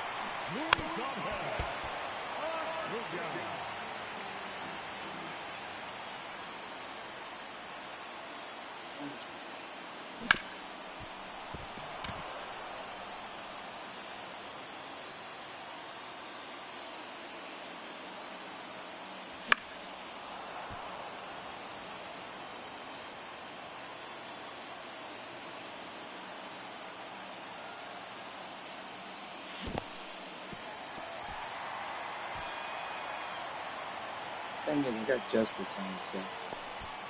And Chili in first. I don't want to pitch run for either one of those because they have another effect. So I'm kind of hoping one of these next couple guys can knock them in.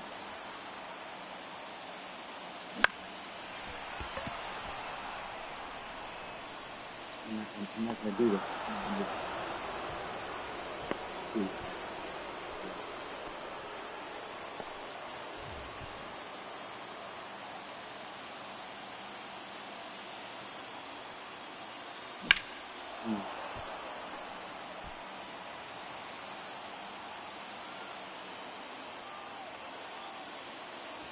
Oh, my bitch.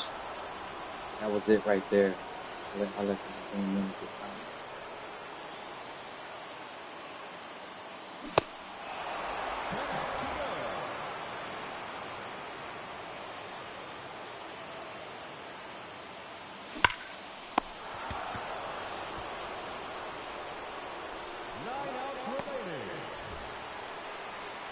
Come on, Eddie. Come through here.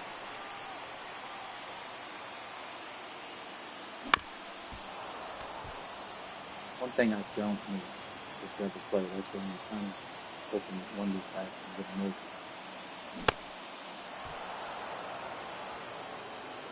It's a good swing time.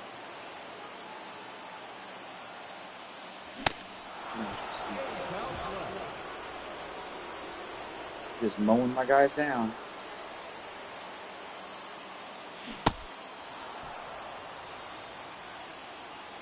Jason will take over at second.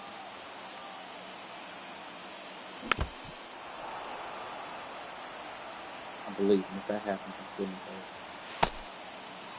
Unless he knocks him in. Hey, regardless, if he knocks him in, then it's not going to. But if anything but a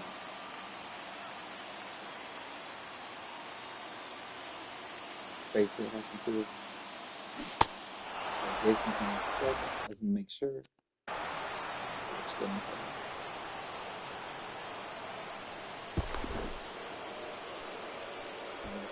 First pitch.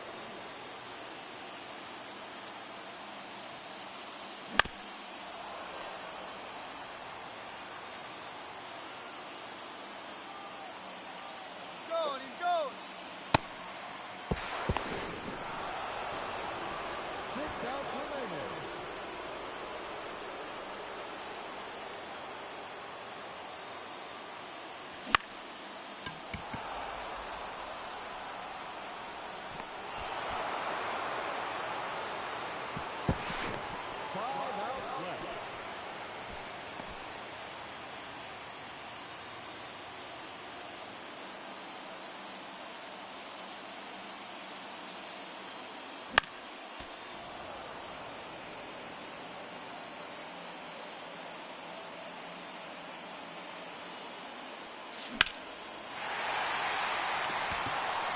outside the game. That does nothing.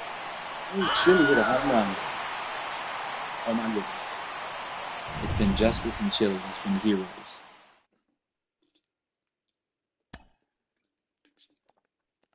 Okay. Oh, I'm at the final. And I got to score 8 runs?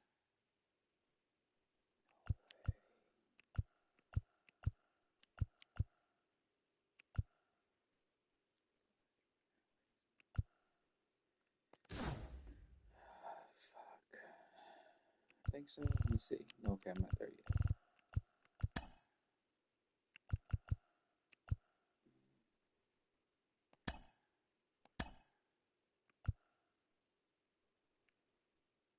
Let's see who it's against. Mike. A bell. End the game tied and take the lead before recording 9 outs. Okay. I just got to get somebody on. It's Right into the showdown left. time. Throwing the rubber, Nick Abel. In this showdown, they have 9 outs to use, and they have just 1 run left to score. Let's get this thing started. Curveball from him, too.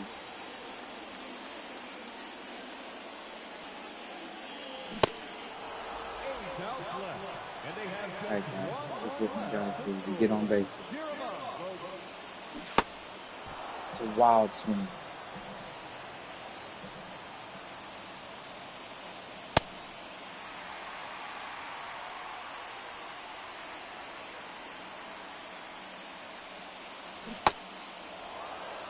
Circle changeup's legit, man. 7 outs to go, and they have just 1 run left to score. Let's go.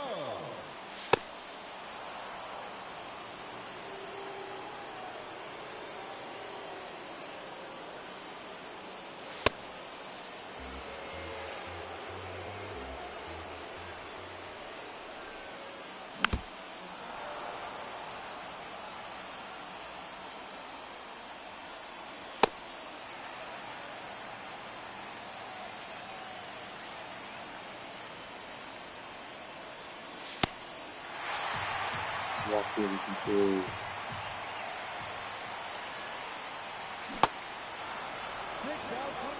Yo, I was on time to that.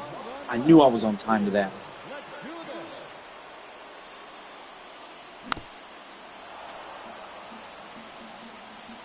It's starting to piss me off a little bit.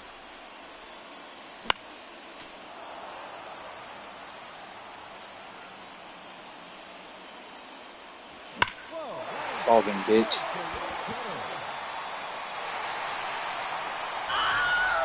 Let's go.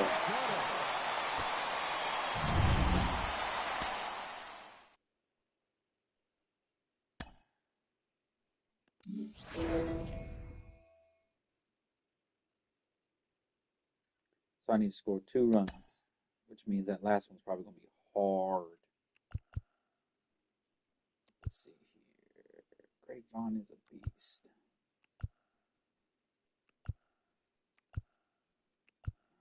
Got speed. I'm going Greg, because Greg's came through for me.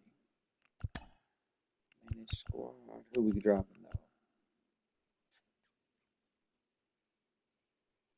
You know what, Tim? It's you. Sorry, Timster.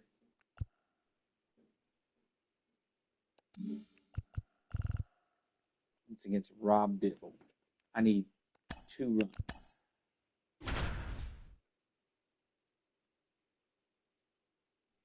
Now, I struggled against Rob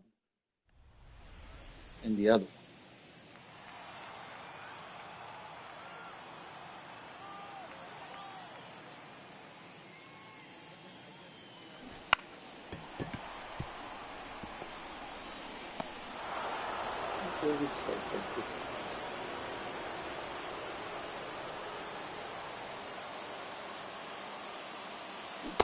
Good pitch.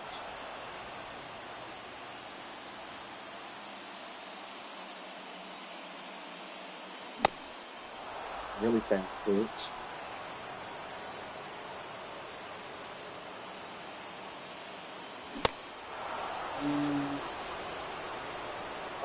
And that's going to be a problem. If my swing timing is good and I'm still not hitting it, then I don't know what to do.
Don't swing at balls and stuff you don't understand.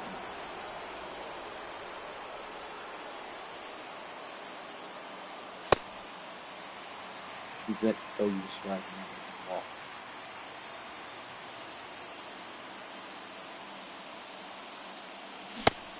I didn't swing that. I thought I was forcing myself to swing it. 15 outs left. Come on, throw it. You two guys next. The batter, the left fielder, James Justin. Fastball. See that.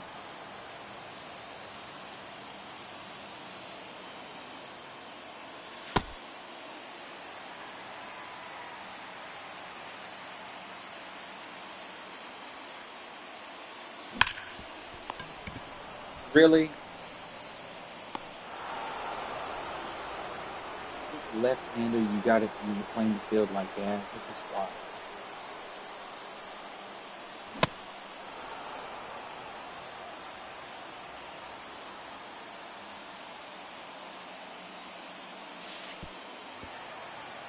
I should have put it in.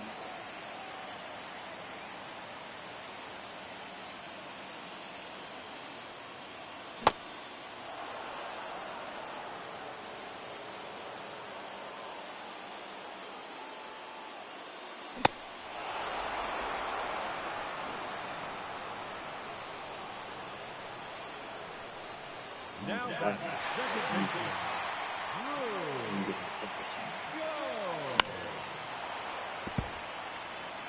That's the key.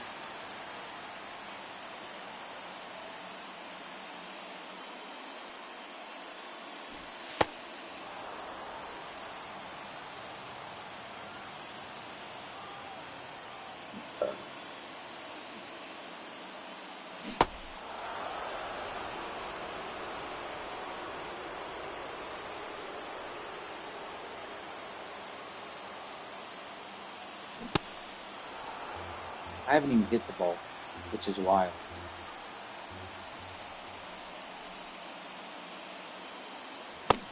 I'm swinging stupid shit too. I'm frustrated.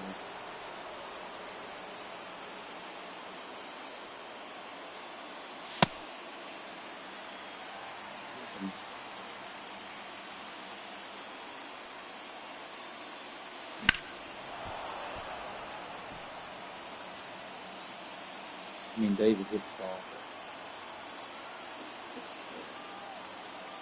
Bullshit. Anything everybody else is hitting is foul.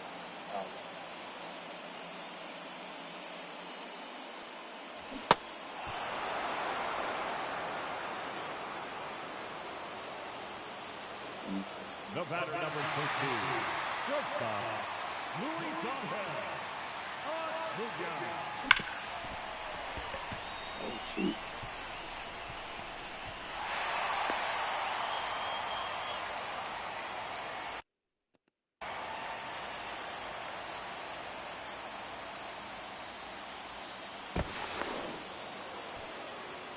Alright, so I'm not stealing on this. So he's going to do a pitch at me. Good pitch. I should have been swinging.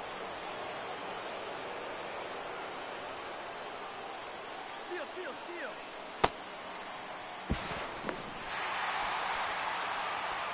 Now, he matters, but not as much as another dude. Let's throw the ball back, ball.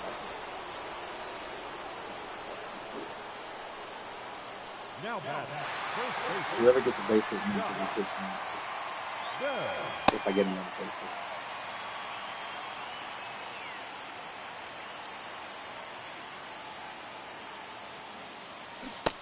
Come on, man. Stop swinging those. I hate sliders. Of course that's a strike. Why wouldn't that be a strike?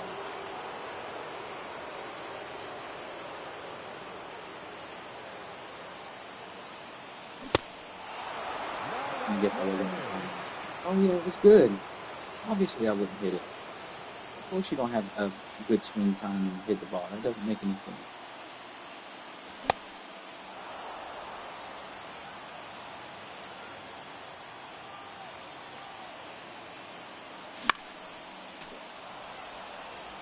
But hey, if you have legs, you hit the ball. If you're good, I'm just frustrated. I'm just not shit.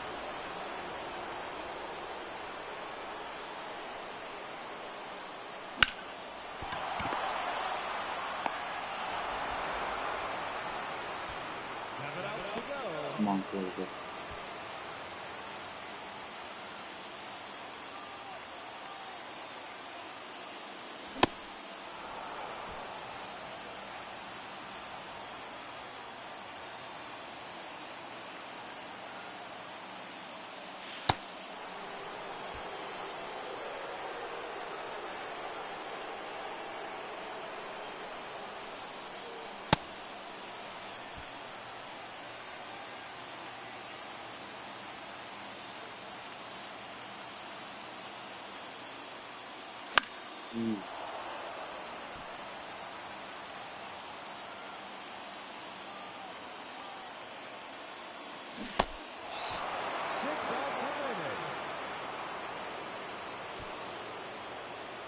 The batter, the designated hitter,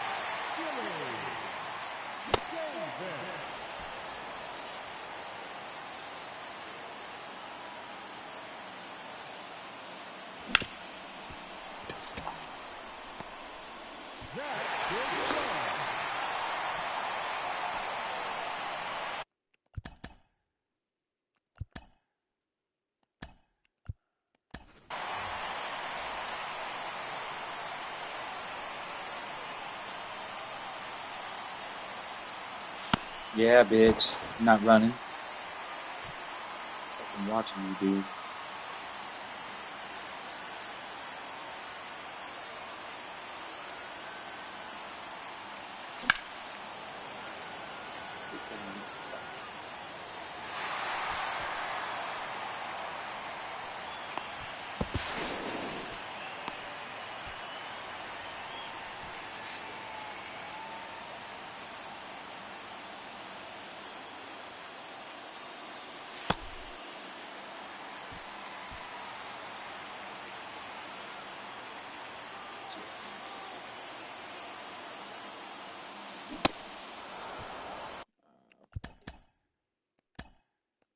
Got too many left in the bats. the catcher, number 13, Gerson.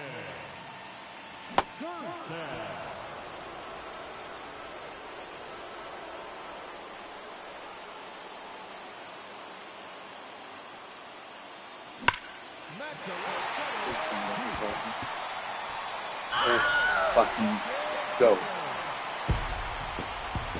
Just beat it. Beat the extreme and beat the hard one. About fucking time. Shit. Look at all that. Look at all that. Look at all that. Look at all that. Oh yeah, bitch. You know what? I'm feeling pretty good now. I'm feeling good about that. Let's go after the 9-1. Let's fucking do this shit. Gordon.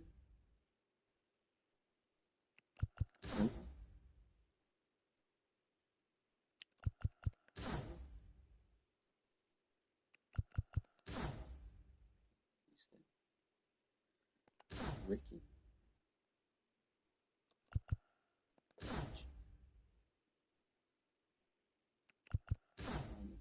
There's a couple new people here. While losing.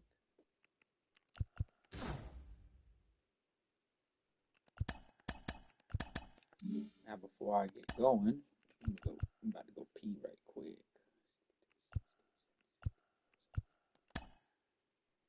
Let's see what we have. 85, 54, 85,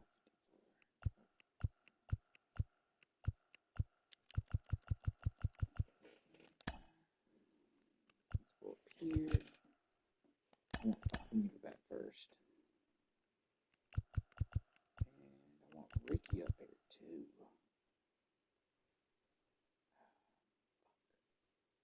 You know what? Fuck it. Ricky can be here. Let's not be there though. Alright, go piss.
It's better.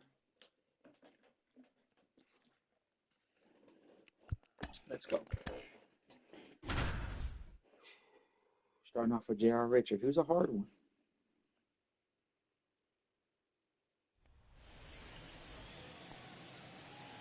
There's nobody on the trade in 6-1.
This one's a little bit easier compared to the extreme.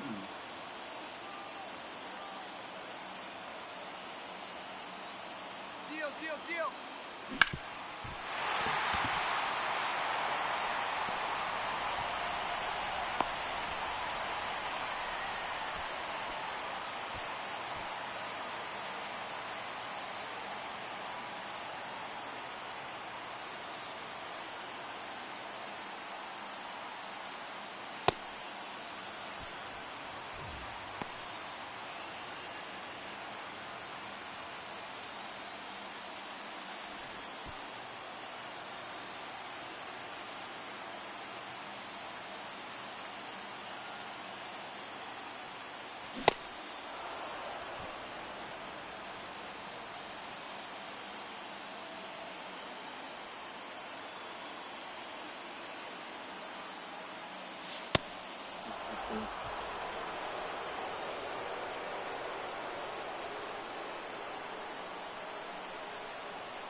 Now batting, number 74.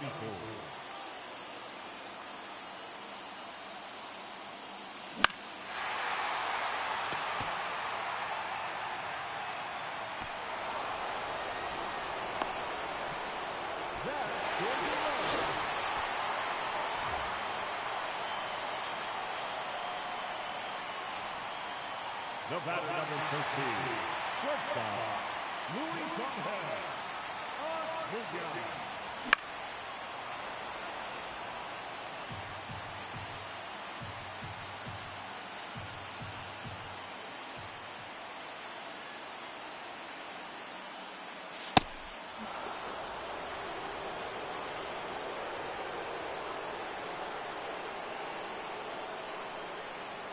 Oh, this one's demolished to center.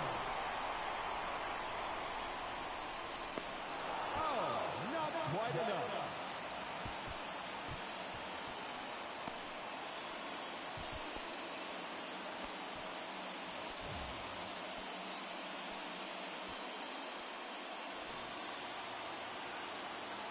Now batting, center fielder, Tony Gwynn.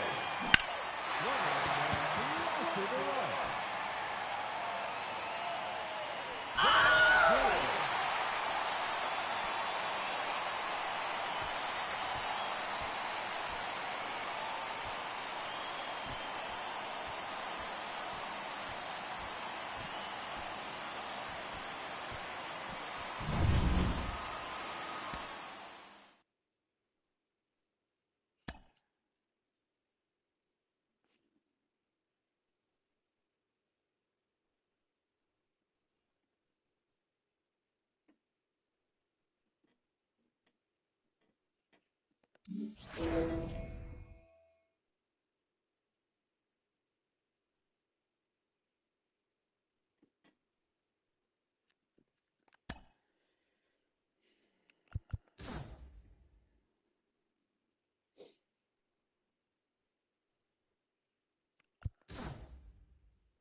It's showdown time. Towing the rubber, Chase Dollander. For this showdown, they are allowed 20 outs, and they are chasing 7 runs. This is one heck of a matchup.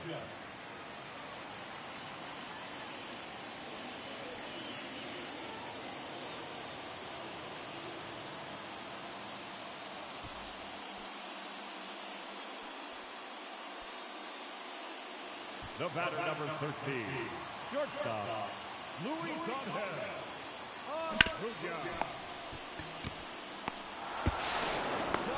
Dude, what the fuck up, Luis?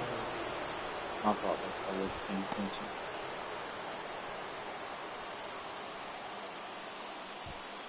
Now batting, center fielder, Tony Gwynn.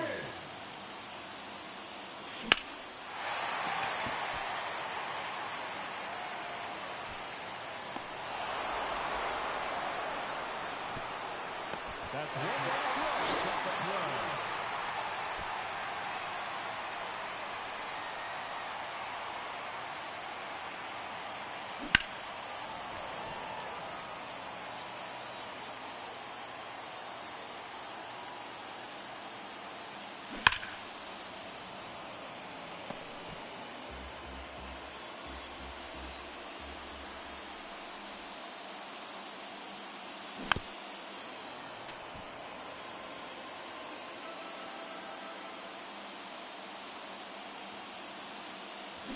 Stupid. That's on me. Oh.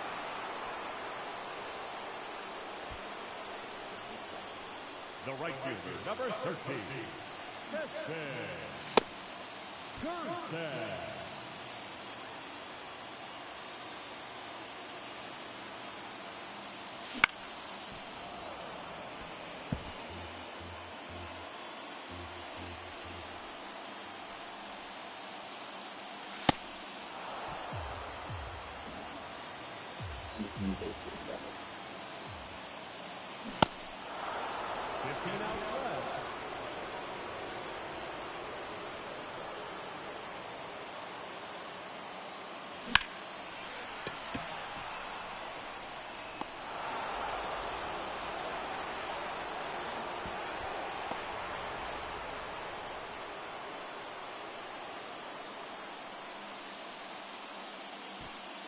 Now batting, the designated hitter, Ricky Henderson.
If the Lars only still here because I haven't gotten it.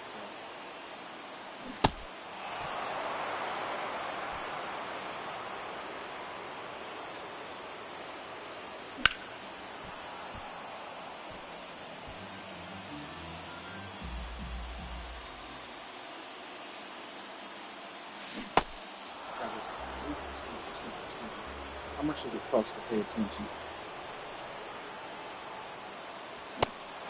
They're swinging fucking dumb bitches. Really not that hard.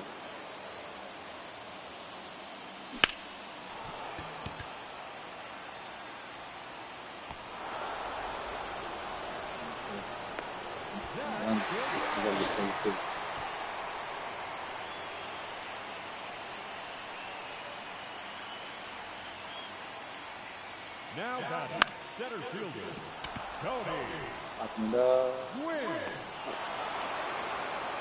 Let's see what jumps. Ready to go.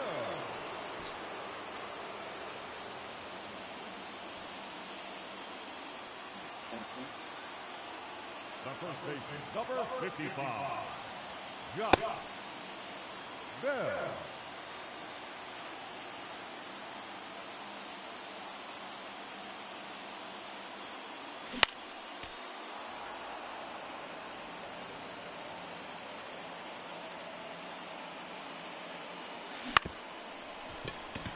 Oh, is that not up the middle? Well, that's a problem. I'll have to redo this one again.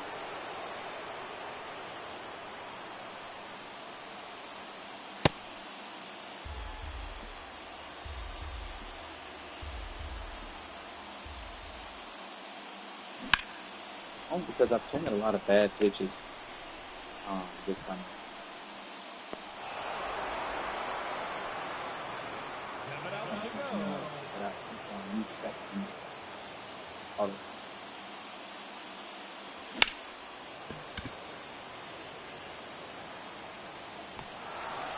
Also, you know, there's so on this team. Like,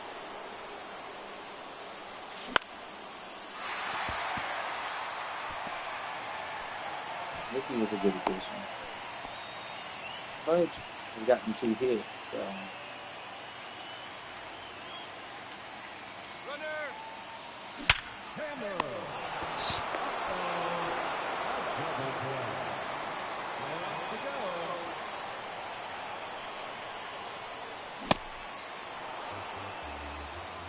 I'm letting him just pitch to him.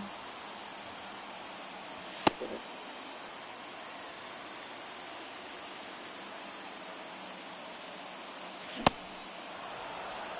Fudge said he's going to pitch.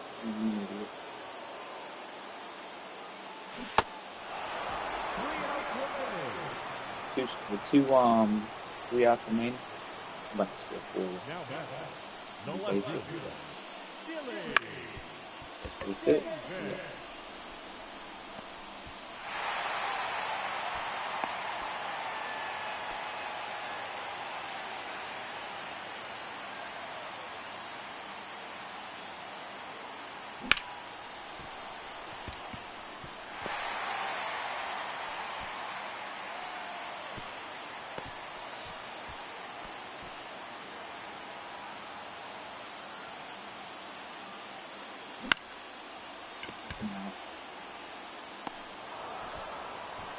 Okay. 2 outs left. They got these next 2 hits.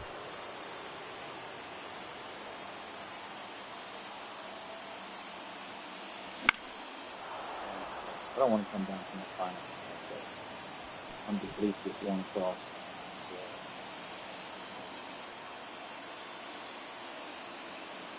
Oh, this one. All right.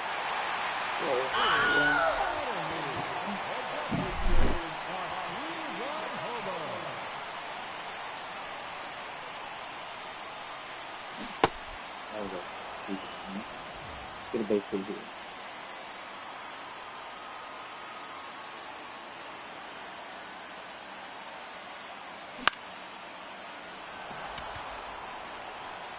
What's going to be left up to Gordon, Emerson, and Rodriguez?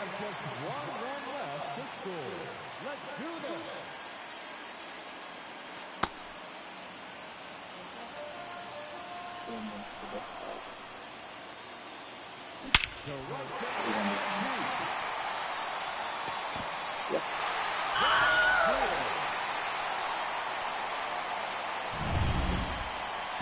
Good stuff. I thought I was going to lose that one.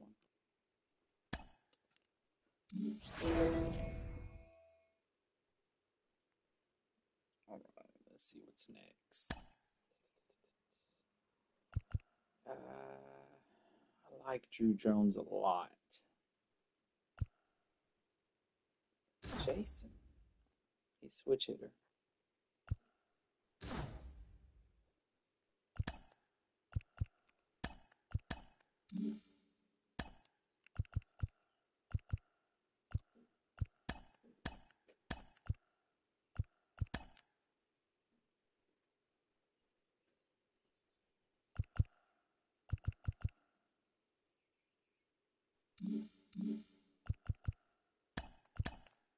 Okay. 5 runs, first and second, first and third. We've had to do this dude multiple times. It's showdown time. We got it. Please welcome It was there. Noah Schultz. In this showdown, they will be allowed 18 outs, and they have 6 runs to score. The showdown is on.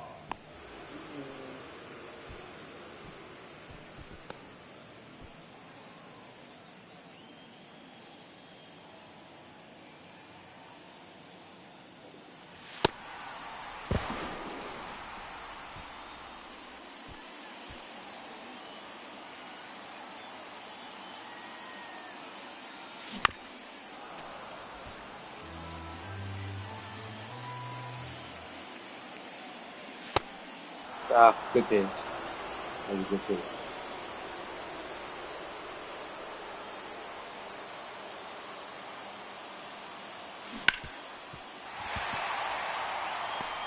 That's one. That's this time.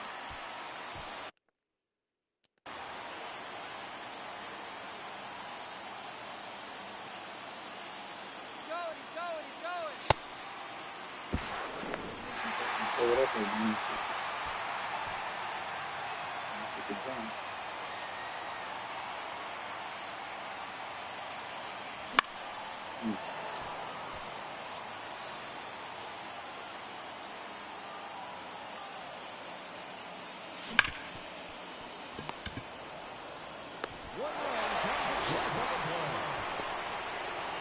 They say it's good.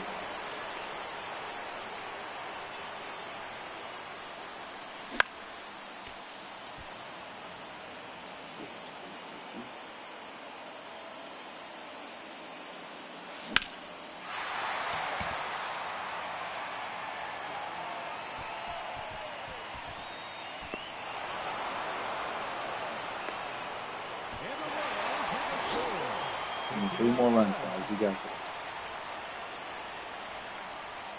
The last left one place is good. This guy's 5 runs. So we can do this, guys.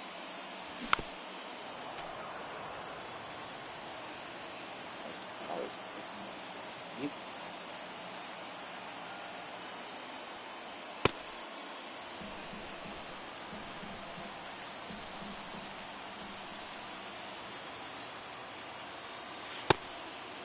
pitch. If it had went a little bit further inside, I would have been struck out. I wasn't going to swing it.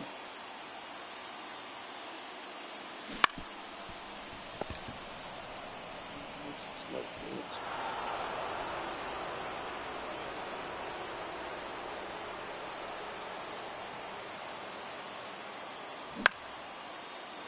Ah, Ricky.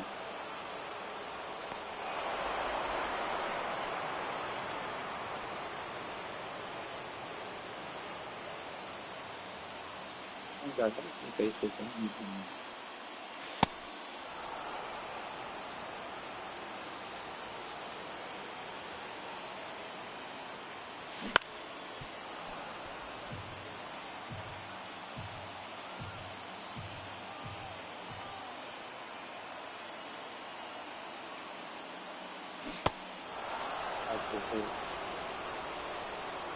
timing was good.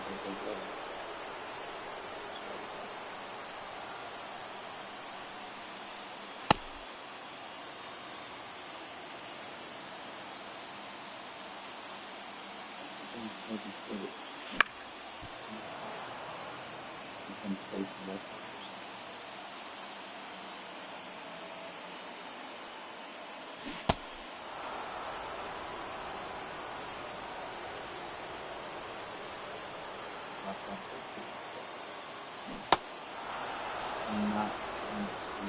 Which is gets to get the ball rolling, Davis.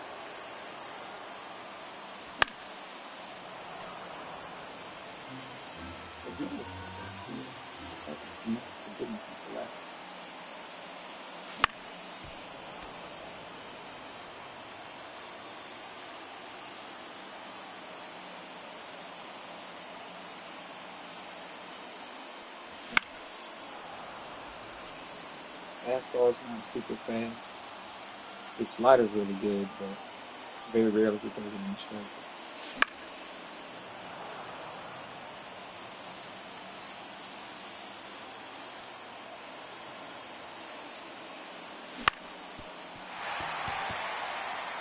That was a very, very good, very, very lucky swing.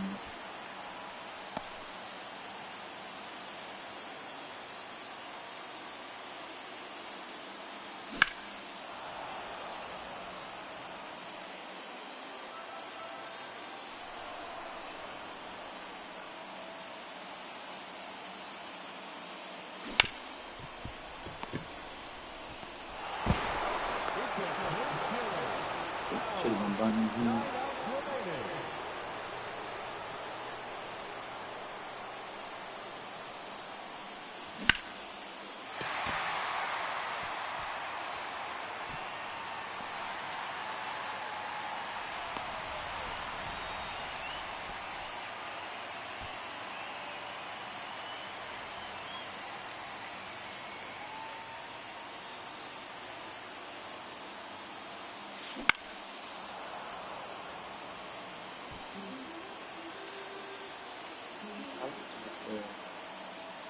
Pitch means pitch it.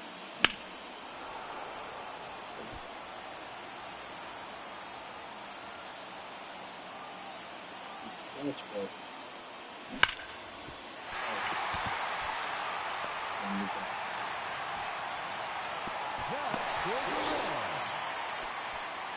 we gotta be smart. So I can hit that finish.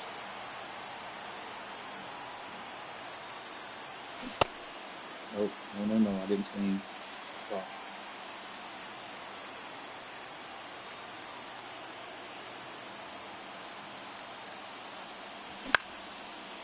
Okay. I would prefer to hit. I'm glad there wasn't a big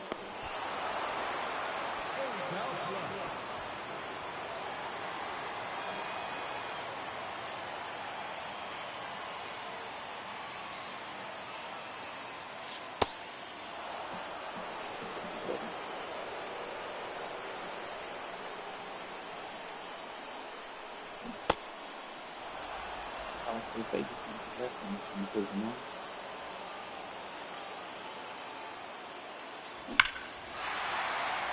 That would have stayed true.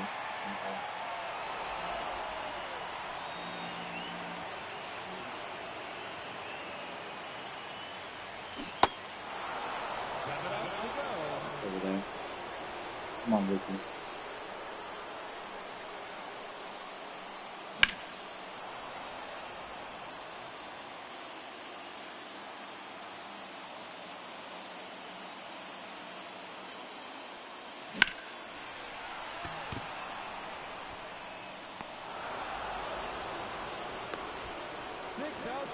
Alright, so Pudge is going to get a base hit. And then 2 or 3 batters down, you're going to score 2 runs. This is being ended by Green and Bay at the latest.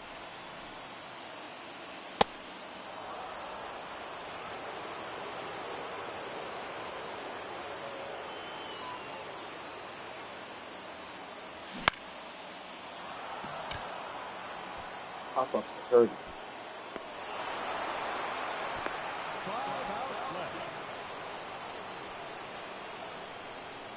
Jason is still. Now that second baseman. There we go. Not on the third.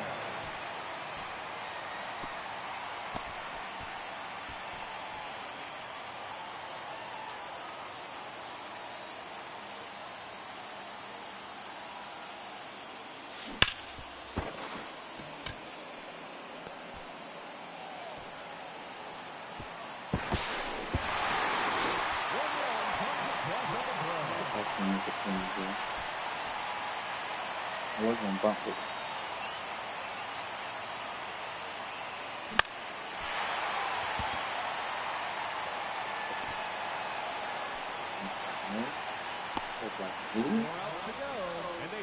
Let me get that shit. I think we've gotten hold of it.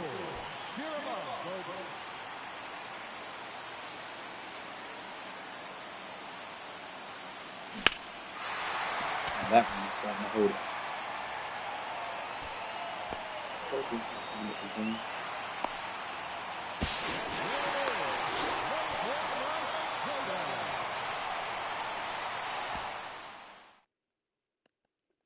So I need somebody to take the spot. Against Rob Dibble. I do know that. I need 4 runs against him, which I can do.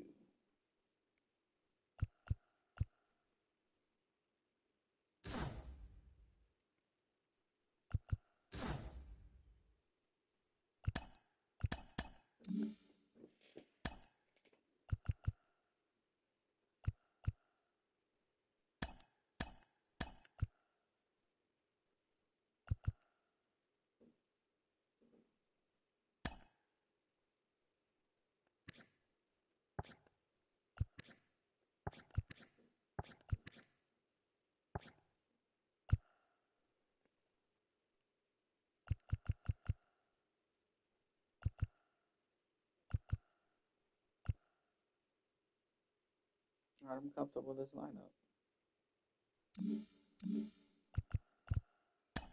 No, it's not against Dibble. It's against Micah Bell.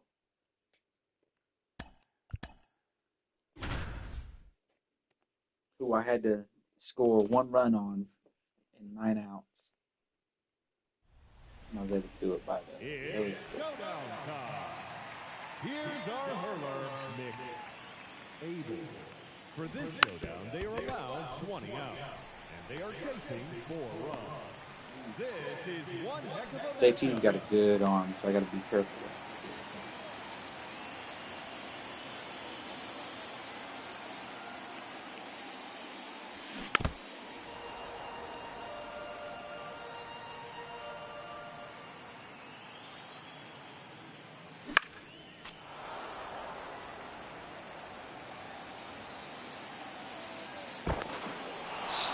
Hit.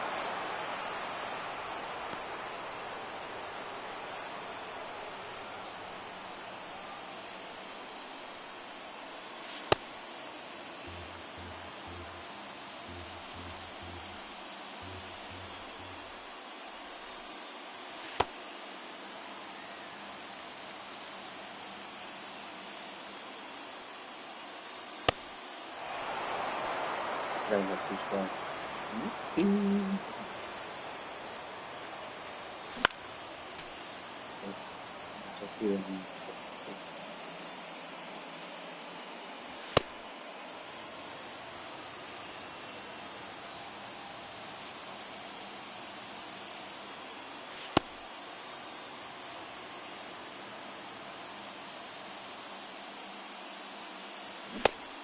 I didn't see it.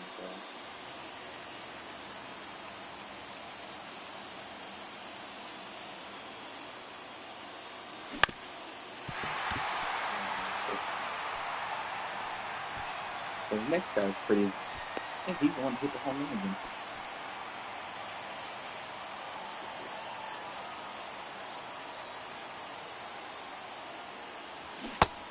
Ooh, good hit.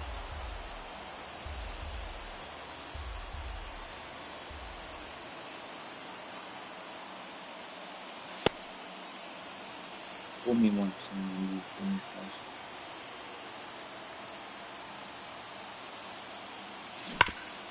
Fuck.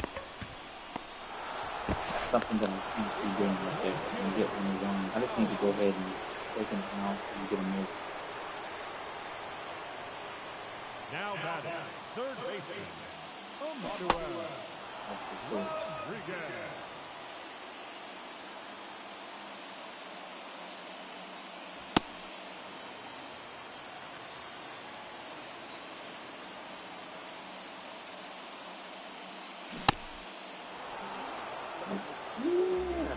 So we're doing that again? Is that what we're doing? Oh my god. I was so pissed off on that swing time being good, I just looked at that. Can't get the ball. And look, that's wow. My swing time's good. And I'm barely hitting the ball, or not hitting the ball.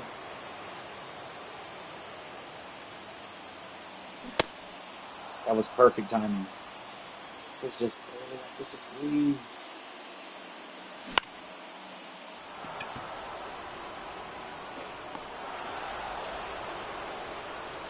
I need 4 runs and knocking 2 bigger plays. Now that's second baseman.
See, should have been base hit. Now that's the center fielder, Tony Gwynn. 10 outs to go.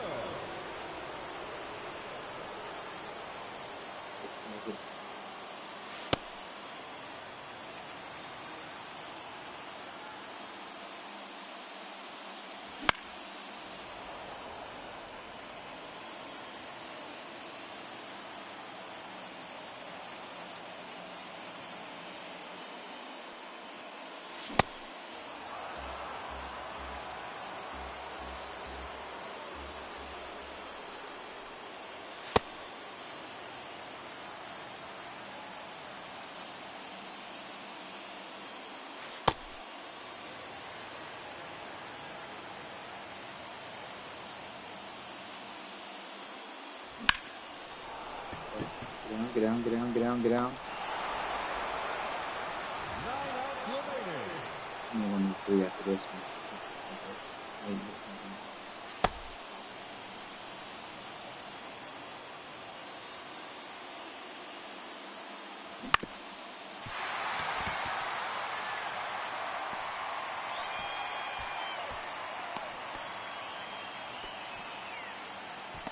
I'm gonna need 2.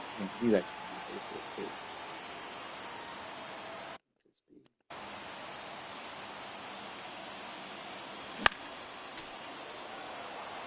Henderson is coming down.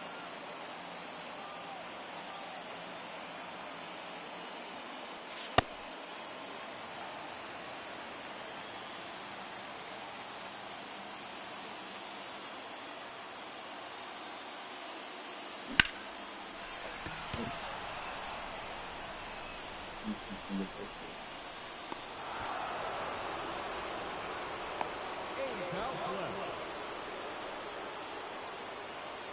And I'm going to run him over here.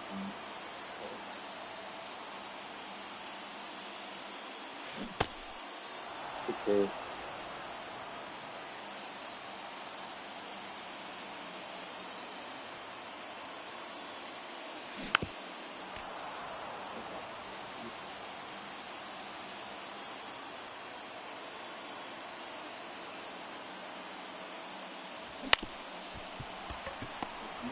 Oh, there's no way.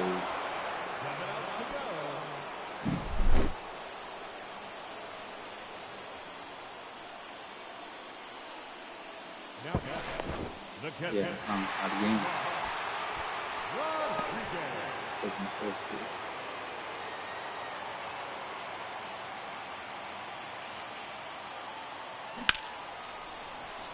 I didn't take it. Let's go. funny. Oh my goodness. That's okay.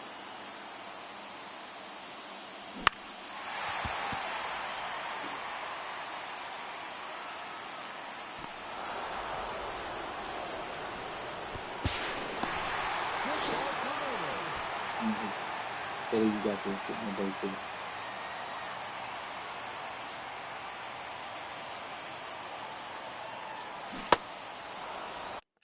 Match manager, the substitute pudge.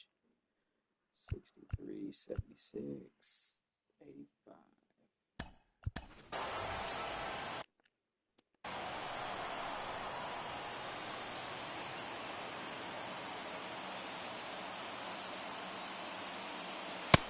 Yeah, dude. I'm not staying there. I'm here. Runner, yes, yes. Yeah. One base hit and one on the bases.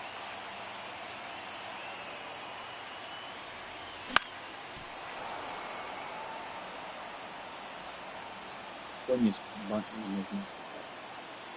I can get chilled.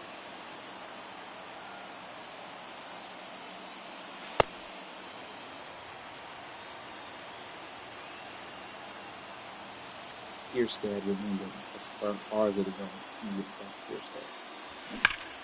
And then up Kierstad, if not there.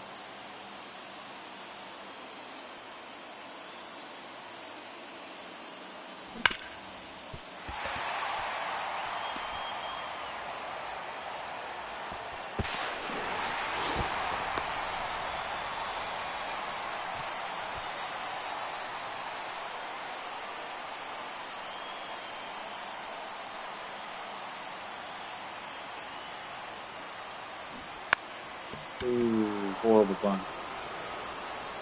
Horrible bunt. 5 outs left, and they have just one run left to score. Let's do this.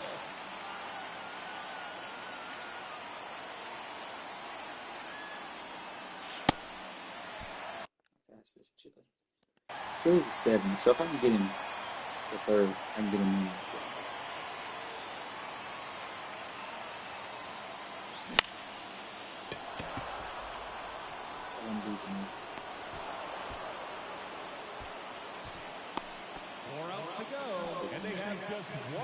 Hell, you can be the one to get him over.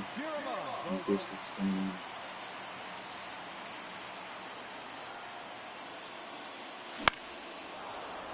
Actually, Dale, you didn't end the game.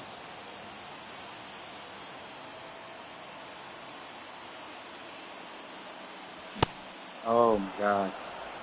That was horrible. I don't know why I swung at that. I'm just antsy as hell.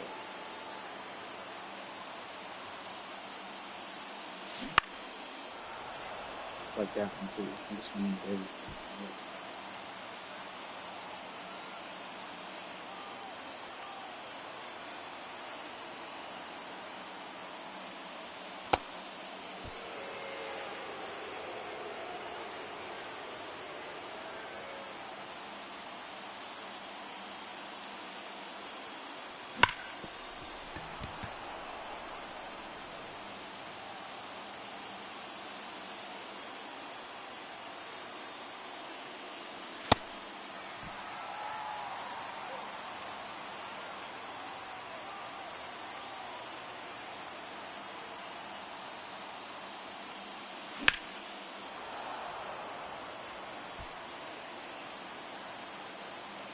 These nail biting bats. They're like real game. He did his job. He did his job. 3 outs remaining, and they have just one run left to score. Let's go.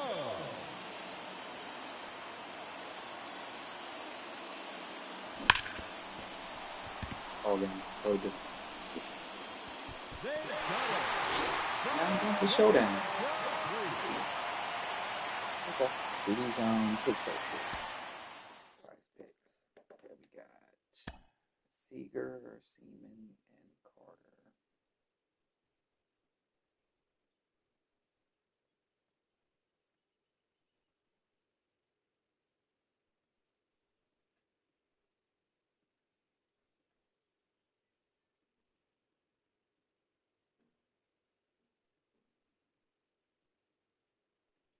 Seager is 2.5 hits runs.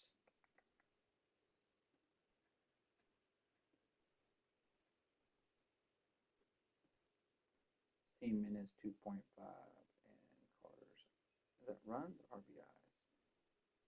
RBIs.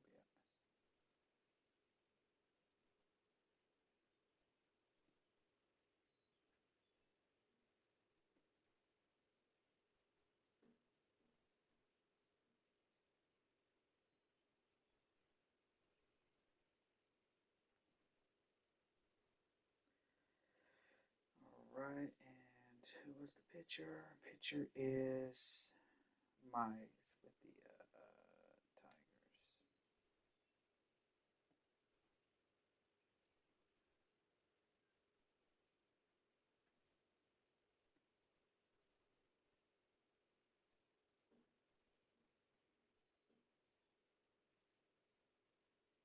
So they took away the 3.5 runs for him. We'll just go to 2.5. We'll throw a 5 slot on that one. What's the other one?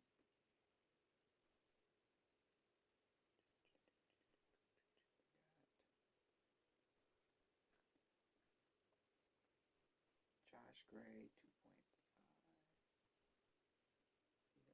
Riley Green, 2.5.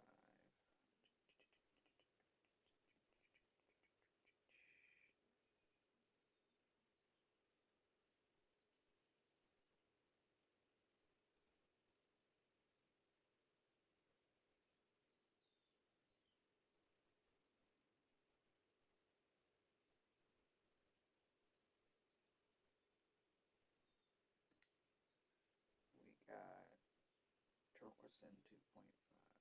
And that runs, no RBIs for Carpenter. And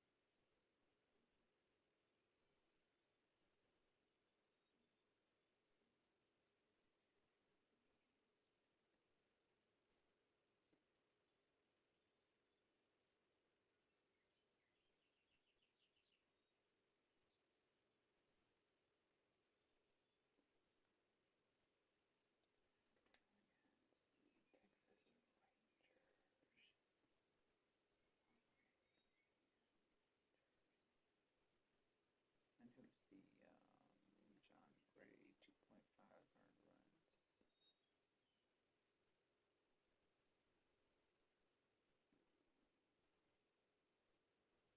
Finalize the injury. Go 5 on it also. Go to promos. No promos. Okay.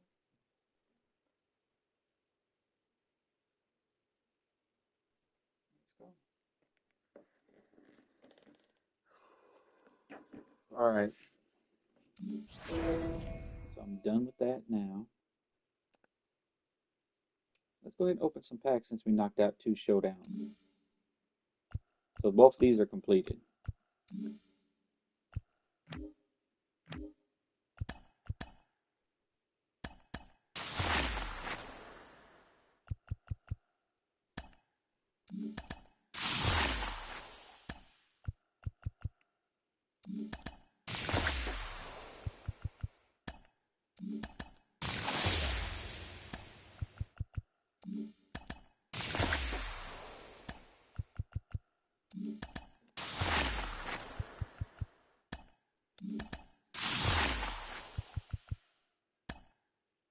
Ooh, new card.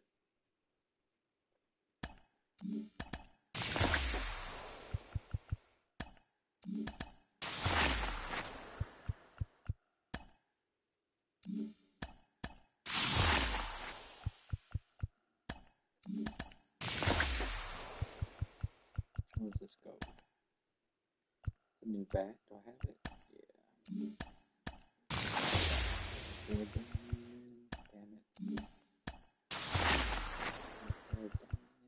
Damn it. Diamond. We'll do the old school way. Oh, didn't work.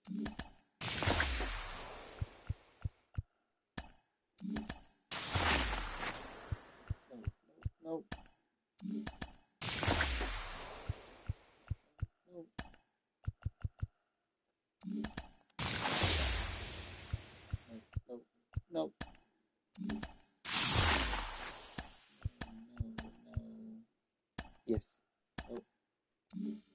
So 21 packs. No diamond till now. No diamonds. There's a diamond, but it's not. I'll put him on the team. It don't matter.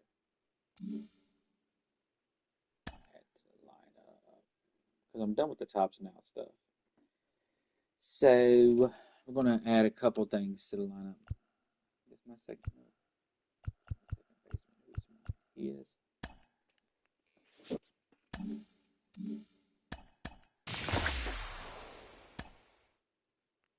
And you're not getting put on the team, sir.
Ooh. Ooh. Ooh.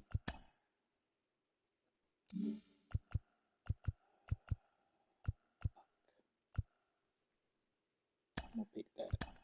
Let me go back right quick. I'm going to buy packs and let's see what's in these.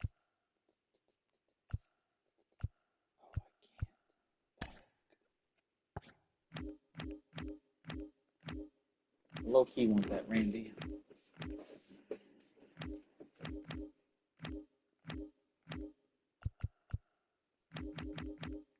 I wish I knew what was in those packs. I might just I want this Mike Soroka. I'm actually tempted to buy it.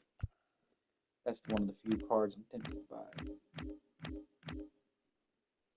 You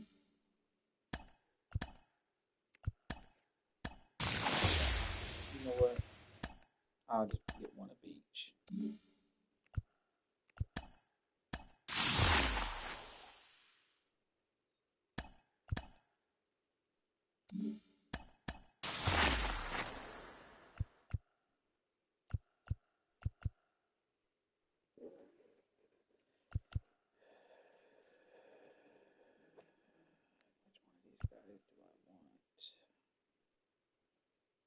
As a pitcher, I'll be able to get more points with him.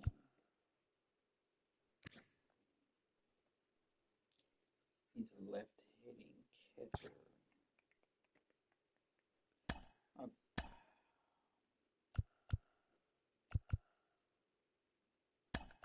Fuck it. Sorry, Travis.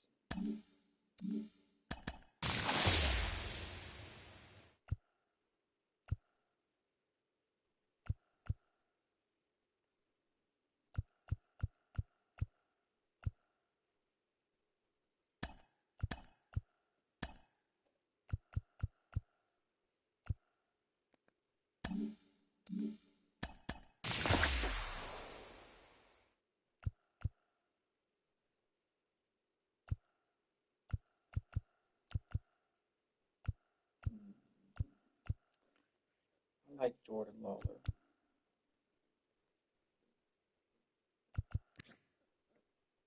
That's right. I'm going to go with Jordan just because there's something about Jordan I like. Where's my short shot? Sorry, tomorrow.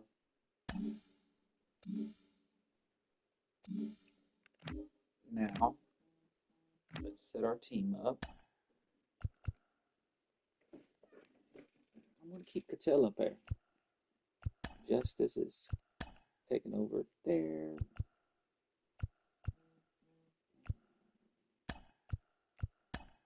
Jock is right there. I need a Dodger. You know what? Taking him.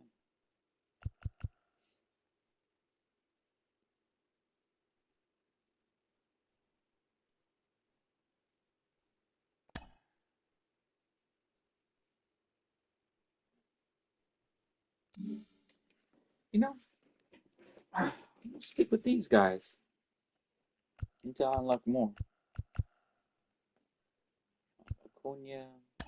Nah, let's have Jazz.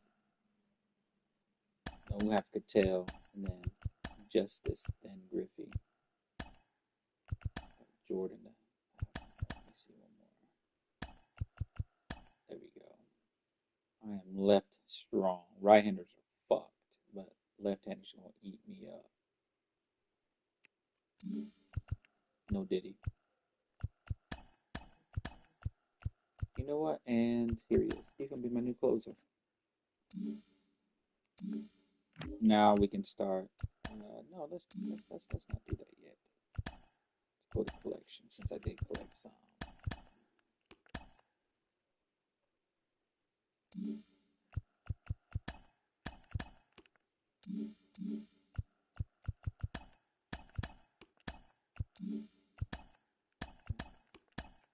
If I don't get no more, then you know what? Let's not do that. Let's go. Player conquest. Finish the Justin Robinson Day. Let's see what it says. Capture Los Angeles. Capture Kansas City.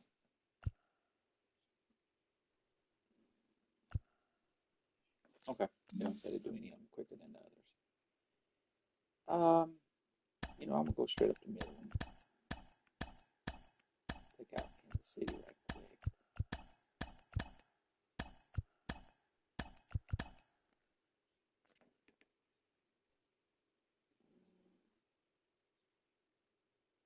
I'm gonna go back to listening to my stuff.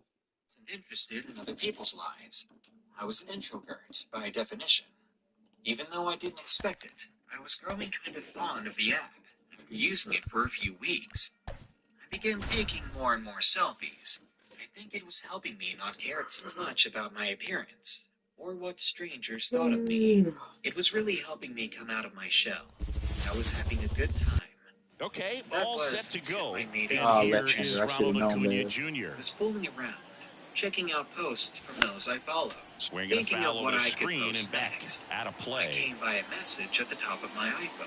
It said, It's the outside You corner know, of that one. Wow, just a beautiful backdoor slider. after right playing there. the If you showdown, have any chance of hitting that pitch, you have to wait until I don't think the this is gonna be absolute hard at all. last Showdown, millisecond. extreme, It's just a hard tough pitch shit. to hit, and not an easy one to throw either. Comes up empty as he chases that one in the Nice dirt. swing of the Up sweet with shit. it, fires to first. Got him. One away on the strikeout. Here's Cattell Marte. Right through there for a She strike. said, I replied, Cattell's a beast, you know. "Hi, do I know you?" "No," she says. I then proceeded And to that one ask her fouled how old off. she I'm so was. glad these She said ballparks 15 have was my installed the age. This netting made me to smile. protect the fans, keep Before I things could safer reply to that, all around the she league. sent me an even better message. I don't know why I swung at To that. go up the ladder for the K. I smiled. So two down now, and here I is realized David I Justice. haven't posted anything recently, so there was High nothing fly of me ball on my down the left profile field at the line. moment. I never And sent no her one any can get photos, to it. It's a so foul how ball. did she know what I look like? I didn't answer. I mean, what should This I have one in the answered? air center I was field. nervous and confused. I've always been a paranoid person And when makes it the comes to who grab. I'm talking And to. that back Especially here at when it Kauffman comes to Stadium. girls. And I stepping then in received is 2 the more speedy messages. Garrett Hampson. I didn't dare open them. And he drops it down the third baseline. It was getting late. Not in So I time. He's headed off to safe. bed. I woke up in the Tyrone morning. Blanco The steps sound in of for my the phone Royals. buzzing repeatedly. That's to third. It was Hannah 28. There's one. She was blowing up my Not in Snapchat, time. sending me Great video effort after there. video with no explanation. Now here's Bobby Witt so, Jr. being both curious and Strike figured one. it out. This is one of those situations the infielders have to. Runner Begin to takes play off. each Ball video. misses. All of these No videos throw. were He's in there embarrassing. safely. I could barely see Easy me fence. hanging most of them. That's so fun to watch. The first one, she seemed to be walking Ground down ball a right street. side. She was saying something. in a Steps whisper. on first It was for the in out. English. I didn't know what she was saying. The second video, Well, there's a lot her riding on voice that was at bat more right there. clear. Nice job of the I could pitcher to tell she bear was down, speaking make the pitch, Spanish. get the ground She was ball. still on the Excellent street piece she of was work. walking. It Salvador was too dark Perez to make in the out box any now. details. Takes strike one. Finally, in the Off the third mark video, there. she And the was count is standing 1-1. on the porch. She was whittling Now the air miss. in the middle of Last the couple of floor. pitches breaking balls away. I think he's going to have to come firm inside to be able to open up that location if he wants to go back there later in this count. On to Were Peterson. especially long. This And we're morning, back. I was Now in it's the denial. power speed I didn't combo. want to Ken believe Griffey what Jr. I was seeing, what I was hearing. That I misses did my the best zone. to listen to what 1-0. she was saying. You know, this guy's great speed She is in the whittled back of the that doorknob. pitcher's mind. If he can get on, it's going to give him one more thing he's got to think about. Checks his swing. Now with a field of third. And he won around. Just enough that And I time. knew exactly what she had been The 1-1. repeating in every single video. Let me in. He swings and hits a fly ball. Center field. He's under it. You see, Pulls it before she down was and he out, makes the this catch. mine door, And there's one she away. had come to my house. Now the She third had tried baseman. to get inside. This creepy stranger was only a few meters away from me. At First one pitch point. doesn't find the Oh, I was zone. Well, unconscious he's in so bed. great about hitting the ball the other way. He gets those Like it was arms going to extended. explode. So right there, just trying to straighten him up a little bit so he doesn't have as much outside plate coverage. I tried to forget everything that had happened. But when I Late see on that fastball. Well, he just threw that fastball by him, elevated, and if you're not looking up in that location, very difficult to catch up to, especially with that velocity. So I was Fouls it able off, to show still them what I was 1-2. talking about. At the very most, they thought The it was wind of weird, the pitch. because I had no evidence to back up what I was saying. And it's even up. Well, this is a guy that can be frustrating for pitchers because he fouls off so many pitches and grinds out the at-bat. I'm sure there's some times where a pitcher would rather just give up a first-pitch single than have to waste 6 or 7 pitches on one hitter. The lefty fires. Notification on my Snapchat account. I'm That sure you misses. can guess. And that's ball 3. Matt 29 has added you.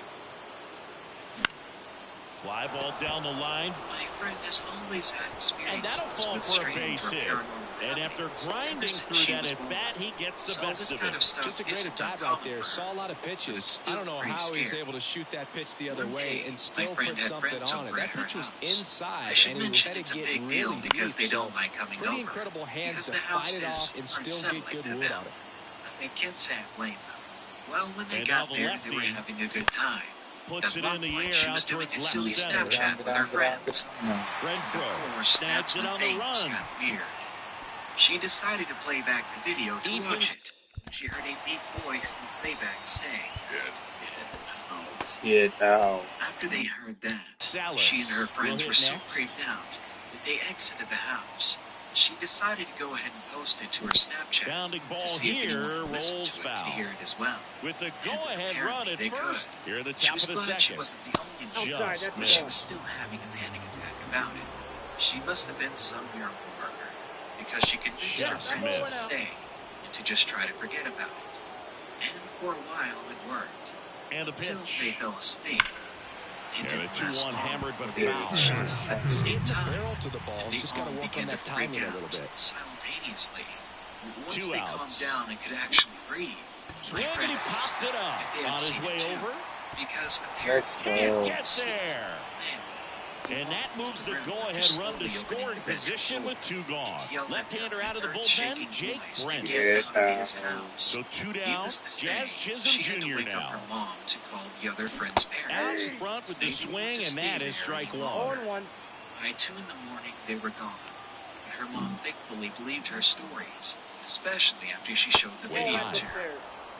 To this day, myself including, nobody at school goes near her house. The stories have spread 2 on, since then, 2 outs. and everyone knows That not puts to the go four. there. All But you can get sliders so close, far in this because at-bat to at get her ahead in the house, count, you're and never clearly alone. shows there was a game plan in mind for how to attack him in the box. This one Look back at that. center on its Go way, ahead then, and Jazz. that one's out of here. And they lead it. It's 3-0. George and Laura Lorius And now Jack Peterson. and Tilly Haberer on a cross-country road trip of a lifetime. From their home in southern Illinois, And first offering is fouled off. 2,000 miles of plains and desert before finally finishing up on the coast of California. And by May 21st, they had Kicks arrived and in a small fires. town off the And New ball Mexico. one. After piling in George Lorius' Nash sedan, the two couples checked into the Vaughn Hotel before sending off several postcards to friends and family. Then, after a small dinner at the local diner, 2 down, the nobody group on. retired to their rooms for They'll the let the night shift before on, continuing hits their right days into out. it. Hampson And out for of the most part, first. the group And seemed to that- be in high spirits. And welcome back to the ballpark. Bottom of the inning, and now it's Kyle Isbell. But after the couple's First continued offering, and it driving just west misses. Well, after scoring runs, this is where you're looking for that shutdown inning. Get that hot team back in there to swing the bats. May 26th, that the Lorius' car was from the business district down Swing Texas. and a miss. Gonna The count vehicle's 1-2. keys were still in the One ignition. ball, The two gas strikes. tank was full. And new And down on strikes he goes. And one But there gone. was no sign of any of the Illinois road trippers. The gas station receipts Now fly confirmed ball to Mr. right Lorius center. had purchased Acuna fuel in a after place it. called Sequoia. Puts it away for the out. But after 2 that, outs, base the is empty. things So was up now gas. for Kansas City, Vinny Pasquantino. His family- Fastball in the corner at the knees, and it's a An strike. official investigation was launched.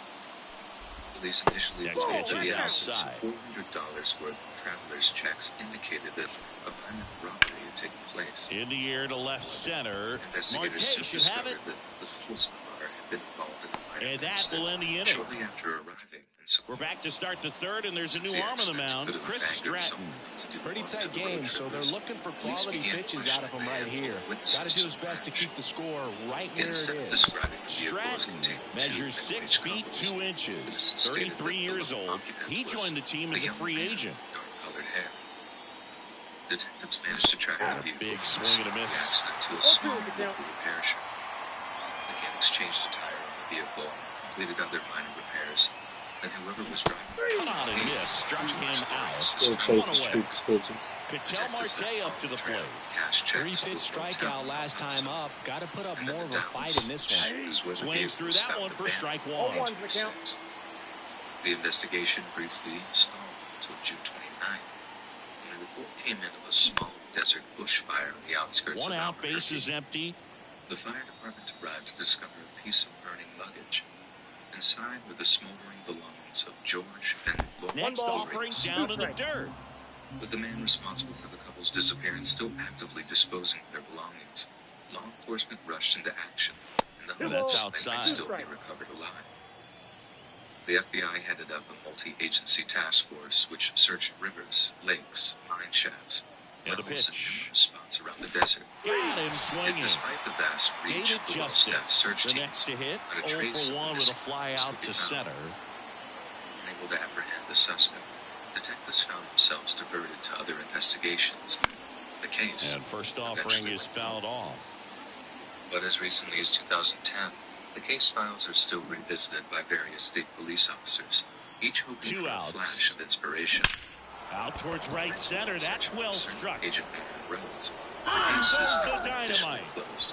For the local And now the government center being fielder, solved Ken is that Griffey the Jr. New Mexico State He's Police 0 for can barely 1. afford to pay any fine. Yet despite the perceived difficulties of the case, Agent Rhodes has since made it his personal Right side, mission to hard hit. discover Gets it to and first, to the full and that'll do road it. trippers. Rhodes Set stated for the- that perhaps his most daunting task has been trying The to locate left-hander the on remains of the now, road number trippers' 1. bodies, And he's which got a are most nice likely lead to nothing work but with, so he desperate should come in roads throwing today. strikes, attacking It these will also hitters. be no small And he feat to deals. locate the couple's Swing and a miss as he was late. regrettable age No since ball, 2 strikes. place, but such a prospect hasn't And that just deterred misses. Agent Rhodes. Perhaps his And now 2 and 2. support and assistance provided by Lona Boreas' great niece, Caught him looking for the who K. is desperate to see And to the plate for Kansas City, Michael Massey. And immediately pumps in a strike to the left-handed hitter. Ashcraft believes they were murdered with bomb. Possibly And a foul embarrassing ball, cafe third that base they had their side. breakfast at. Base is Their empty, 1 away. disappearance. Here in the last half of the Their third. stop at home. Next pitch So that misses. the Warriors It's a ball and 2 visit strikes. just Swing and a miss, and he struck him out. Now only 1 out remaining. Erickson now in the box. Comes up empty with a swing there. Received a letter from claiming to have witnessed. Out into left center for a line drive base hit. The two couples being Joey gets on base and keeps it going. And that she had later heard they'd been robbed. Just a solid swing right there. Caught it out front and ripped it into the outfield for the base hit. And that one is lifted in the air. And that is the ball game. A 4-0 shutout in this one. For Chris Singleton and our entire stacks of reports in the State Police Records Division, Rhodes has created a timeline of events and interviews that's an incredible 141 pages long. According to him, 2 postcards in particular have convinced Rhodes that the couples actually left Bonn on the morning of May 22nd with the intention of driving to Albuquerque via Santa Fe. A postcard marked May 22nd was mailed to Albuquerque, and a clerk at Albuquerque's Sturgis Hotel told investigators that the couples visited her hotel that afternoon to ask about renting rooms. Agent Rhodes believed that the couples rented one of the smaller rooms at this hotel so that each of them could take a shower, and intended to travel over to Gallup by nightfall. Yet shortly after leaving town, they suffered their run-in with their mysterious killer. It's very possible that the couples misjudged the distance to Albuquerque. Here's Ronald Acuna Jr. at the plate. Harder to properly navigate. As he turns on the rubber, and with that good live arm delivers. And the first pitch misses for ball 1. Misplaced their trust in someone and betrayed them. Here's a rocket out to left. Verdugo makes the play, and there's one away. An outstanding hitter in Ketel Marte. Right through there for a strike. He's a bad ball hitter, so even if you get him to chase pitches outside the zone, he still might beat you. Not an easy out by any means. Pitch misses outside, and 1-1. One down, base is empty. Line drive, and that's a base hit out into center field. All over that one right there. Fastball pretty much middle, and that's what you fall asleep dreaming about as a hitter. So no surprise he put a great swing on it. David Justice up to bat next. Lays off for ball. In for a strike, and a count 1-1. So first day, 4 more since the drive, we're going to I-7. And another ball. Way to lay off that fastball up right there. You're looking for something you see well that you can handle, but you also have to keep the discipline. Rizzo slings to second, back to first, double play. They could have been on a road trip. Back in New York. Here's the second baseman, John Birdie. The pitch. Looked like he was in his late Just 30s missed. or early 40s. Lookers can't see him doing it, but he's just staring at these 2 girls with a naked expression. Just miss. They starting back and forth between them as they put their gas. It was really creepy, but after a while. And there's a rocket into the outfield. So a man on base to start the inning. Well, patience and discipline paid off right there as he got into an advantage count. That pretty much split the zone down the middle, and those are the ones where you got to make them pay. Glaber Torres stands in now, looks at that one inside. 1 ball, 1 strike. Birdie runs.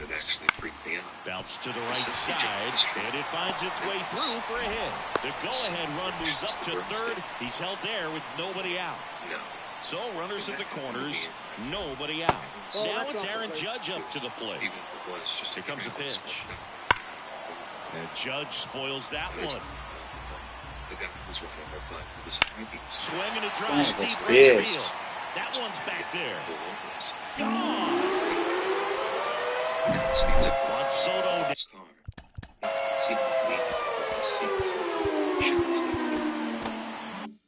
Now. The girl's car starts to pull over. It can be tough to bounce back after a big home run, but nobody on, nobody out. You just have to treat it as a fresh inning. Knew that he couldn't do anything with witnesses. But me and my friend also. The wind and the pitch. Drilled out towards left center field. That's well struck. And that one hops the wall. Safely into second. He's got a double. Everything came together. That was when they decided for him. Textbook back control right there. Got a pitch on the outside, saw it deep into the zone, and just barreled it up, went the other way for the knock. I think it says everything. So man aboard, Giancarlo Stanton at the plate. Swinging a foul straight back. Impersonation and stood up to scrutiny. Hammers that one deep left field and forget it. Hammered here in the first inning. And here is Anthony Rizzo. 14 pitches, no run. In there at the knees for a strike. With how good these offenses are, there's a lot of ball game left. And that one hit to first, and it gets by him. This is His days coming to an end. This can be his last batter regardless. I don't care if it is or doesn't. Over on this pitch a little bit, but he got enough behind it to shoot it through for a knock, and we'll take that anytime you can get him to find a hole. Grounded to third, could be two. Over to Jazz, there's one. On to first, double play. 2 outs, base is empty. That makes creeps feel creeps. New pitcher now, Tyler Matson. And they felt it was time to bring on a left-handed reliever from the pen with a lefty hitter coming up. I think it's a good move. I know I never liked when opposing teams did that to me. A swing and a miss, and that's strike one. That one finds the corner, and the count 1-2. And a swing and a miss. And now, Ken Griffey Jr. And a pitch. There's really nothing anyone can do about it. And first offering is fouled off. With Jr., probably one of the sweetest swings we have ever seen, and certainly as signature a swing as any player has ever had. Torres fires over to first. 1 out in the second. Here's the third baseman. So he's doing a nice job of keeping the ball out of the air, lets the defense work behind him with another ground ball. Good execution. 2 up, 2 down. For the rest of your life. For instance, 2 outs, space is empty. And now Jordan Lawler. Truck stop or gas station bathroom. Swing and a high fly ball out there towards left field. And is entirely empty aside from you. Brings but on it in a bad for the day, third out. Let's just say they can get pretty bad. I'll never forget the time that I was driving through Louisiana, making my way to Florida to drop off a shipment. We head to the bottom of the second. I had been doing a lot of overnight driving. This is a guy who's in the lineup first and foremost because of what he contributes defensively, Chris. When you talk about preventing runs from being scored, this guy is a big contributor. That's 1 out, the bottom of the second. So the batting order turns over. John Birdie at the plate. And the slider just misses. 11 p.m. it becomes increasingly harder to find a fast food place that's open. And the second issue was often the more serious Next offering is in for a strike. And a place to sleep. Oh. That ground ball up the middle, that's a base hit. So they get a man aboard with a 1 out single. And it started looking like I was going to have to pull off on the side of the road and run into the woods to use the bathroom really fast. Here is Gleyber Torres. The sign pointed out that there was a Shell gas station half a mile down the road. And according to the sign, it also had a truck stop attached to it, the runner at which first told with me one that gone there to was the a inning. restaurant It there. goes. I continued to make my way down the road toward the And gas that's a station. stolen And base, when I not made even it there, close. I was High leg surprised. kick hangs in Most the of air, Shell but he read stations it that would nicely. stop at And were now in larger than scoring most position gas to add on stations, to this lead. especially if they supposedly had a truck stop Judge attached to them. batting for But the not second this time, As and I that's pulled strike the one. parking lot, I saw one of the smallest up front there as he gas swings stations through I it. had ever seen. And after taking a second look, Bounce to I could third. tell that this gas And station it had finds been its abandoned for way at least a through year for or a two. hit. I thought The about run continuing comes in on for down the street, second. but It's I decided 6-0. that I couldn't wait any longer. I Well parked the done, truck drives off in. to the side of the parking lot and got ready to hop down from my seat when I hesitated.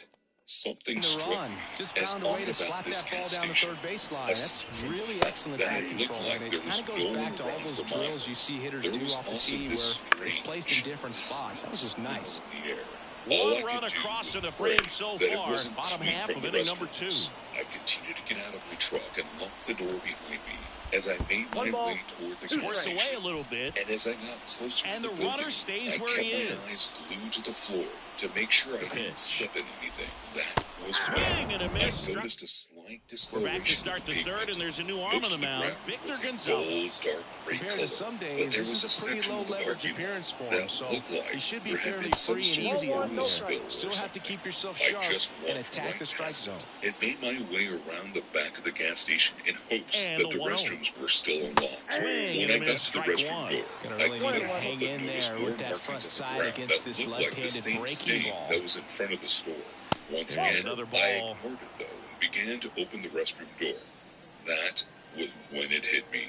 As soon as I opened the door, The count 2-1. Sinker catches the zone at the knees. Well, that's really the money spot, down and away. If you can locate that consistently, it's going to be real tough for hitters to square that up. That's what you love to see relievers do coming out of that bullpen. Bandana that I always kept in my back pocket and wrapped it around my face to try to help the smell.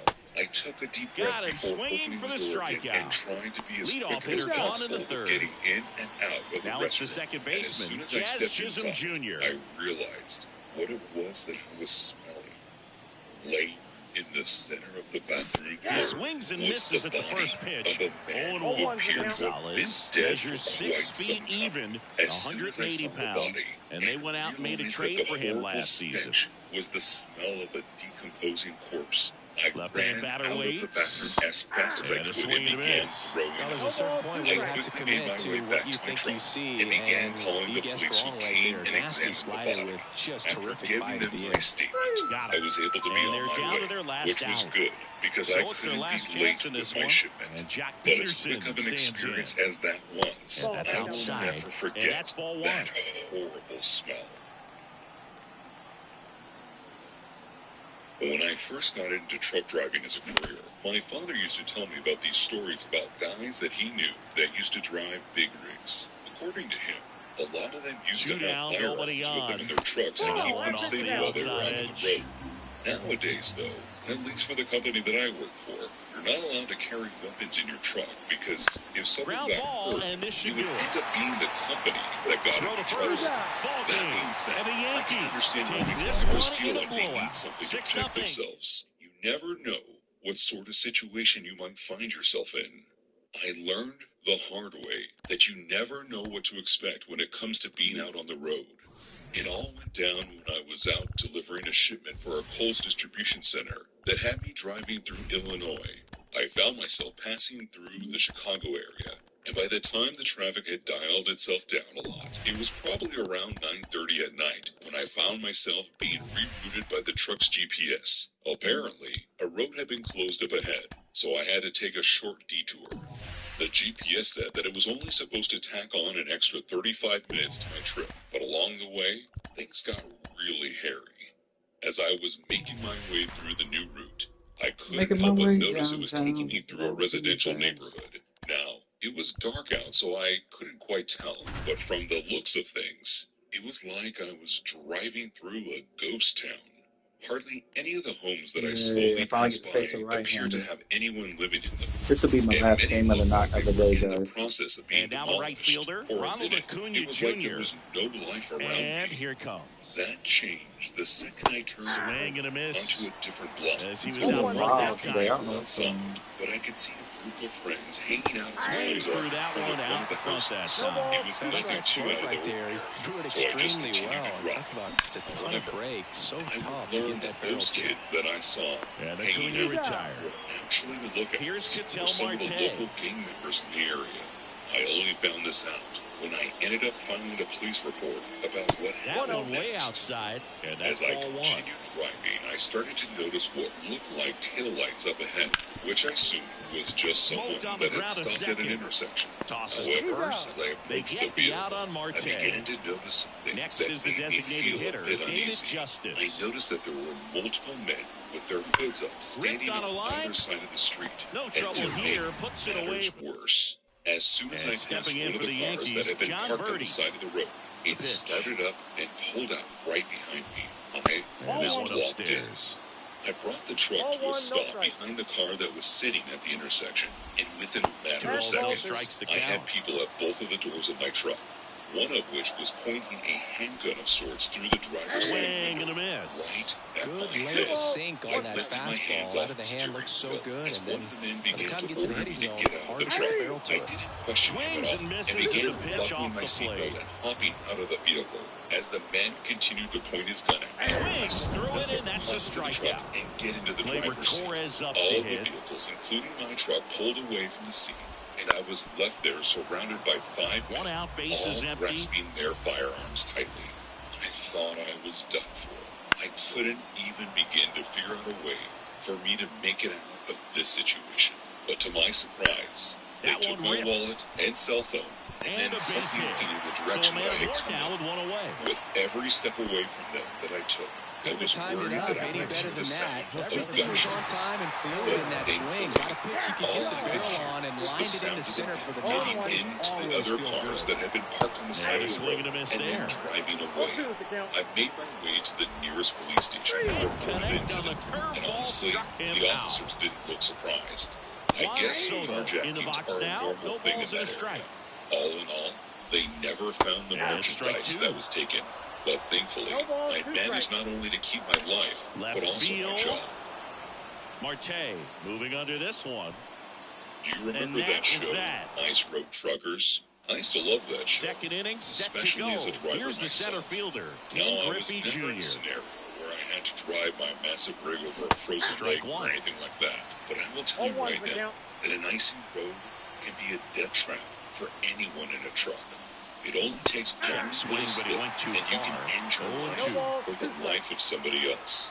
Driving in the winter is a truly terrifying thing. Wouldn't to chase see. that time. And I will never forget the time that I almost lost my life on the road, that I must have driven down almost 100 times. That one way It was inside. back when I used Definitely to got the drive hitter trucks for a conscious local of the company, pitch which meant that I inside. was Really think typically the outer half only is ever open. driving from the Backs and distribution center to misses. the It's a stores in my area. strikeout.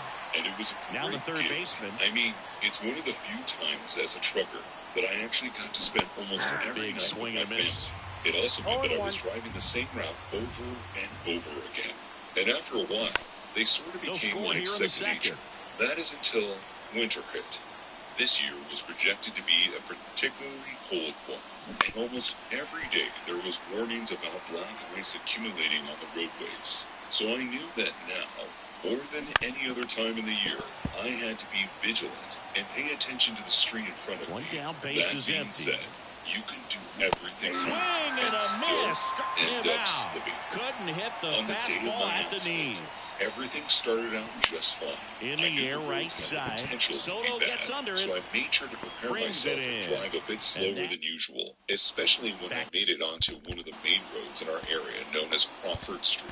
Crawford was a very scenic mountain road For that more was from the absolutely Bronx, bottom of the beautiful to drive second. down And under here the is right Giancarlo conditions. Stanton. However, due to how Right through windy there the for a road strike. was, Not many hitters go up that it there was looking going to for be a an problem 0-0 for me breaking that day. ball, but a As good soon way as I for the made it onto pitcher to get Crawford, ahead in the count. I could see the This one patches bounced of to ice Peterson. lining the shoulders, and And right he away I handles it began himself for slowing the down out. and driving very Anthony carefully. Rizzo steps to I the must have plate. made it about halfway down the road without an incident before I Swing and a felt it. miss. More It's than 0-1. time, Talk one about for count. tying a guy passenger up. side That was must ugly. have touched the ice because I could feel them sliding out of nowhere.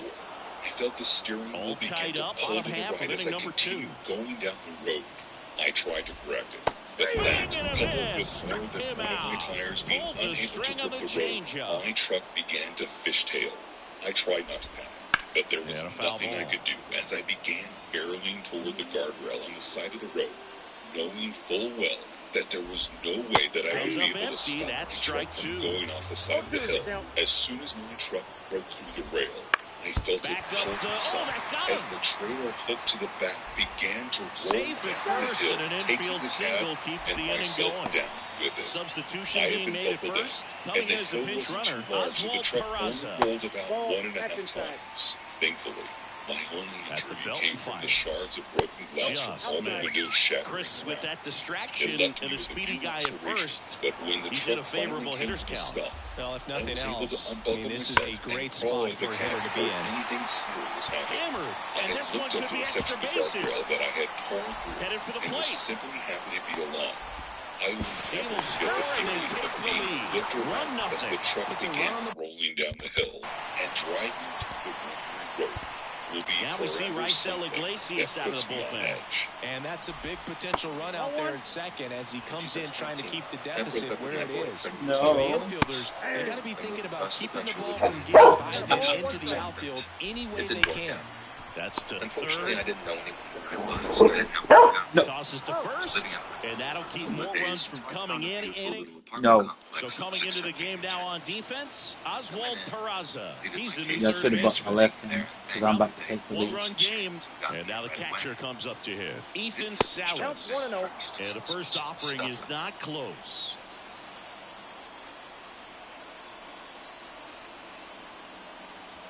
And that one clips the corner.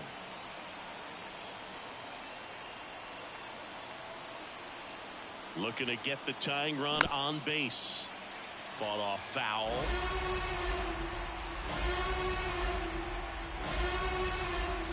The pitch.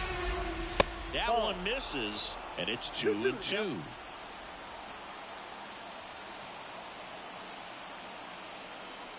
And another ball.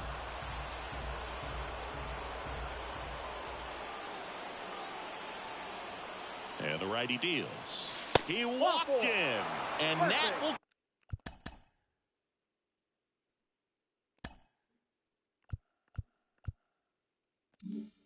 keep things going. No outs, runner at first. Jazz Chisholm Jr. now. Wouldn't chase that time. Trying to close out a one-run lead. We're here in the top half of inning number 3. This is again 5 in a row.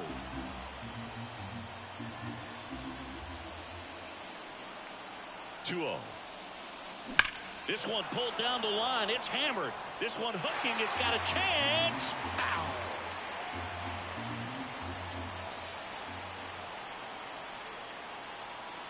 And a 2-1 on the way. On the ground left side. 6, 4, 3. And they turn the double play. So they're down to their final out. Here's Jock Peterson.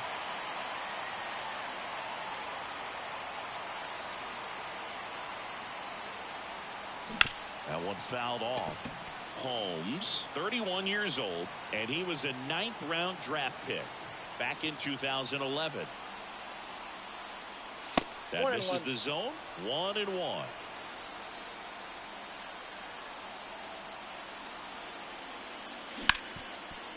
Hard hit, right side. Throw to first. Ball game. And the Yankees hold on to win a tight one as this one.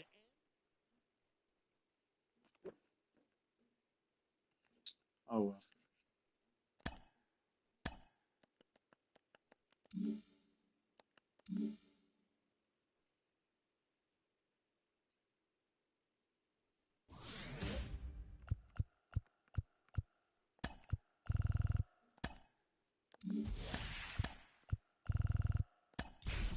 What I would do is back out the road to the show, and I'm going to go get myself together. If there's any time, I'll play. If not, I'll turn it off.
Stick.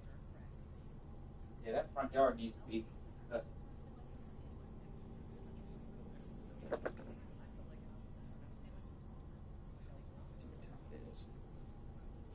Oh, we got time to get 1 or 2 in.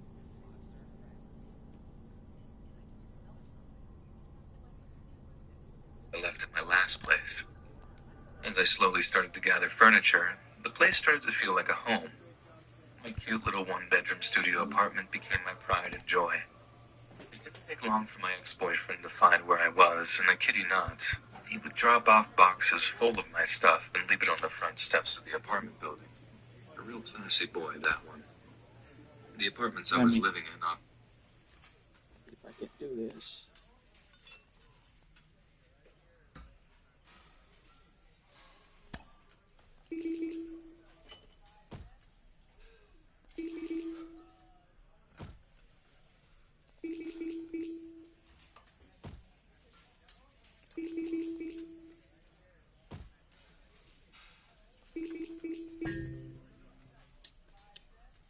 Come on, bitch, get up.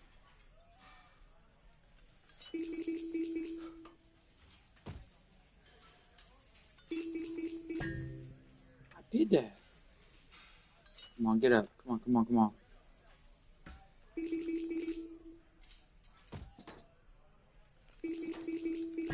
Damn, I hit the wrong button.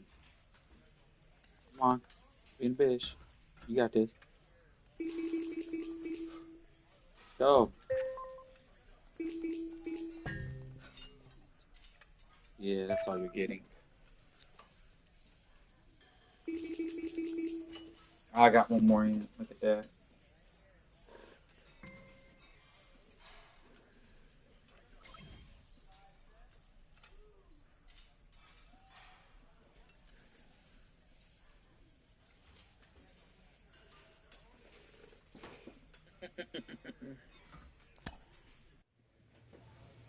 Mm. 15 and 18. Starting to warm up. So 2 down. And here's the first baseman. Garages for your car or storage. Most of the tenants On the ground to the left. Snyder. The only thing that wasn't ideal was that you were sharing the garage with another. Swings it across. And 1, 2, 3. That's the apartment number, but basically by back whatever here at the was ballpark. available. Here's a big power I got a threat. garage Daniel unit that Snyder. thankfully wasn't that far of a walk from my apartment.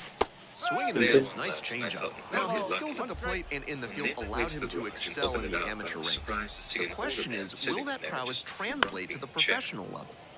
He was angry as soon as I opened the door and he shouted, "Hey, get out of here, this is my garage." I was a bit uncomfortable, but I always stand my ground. Gets a piece In there, a we'll do it polite again. voice, I responded to the man. "I'm sorry, sir, but I just purchased the other half of this garage for my storage.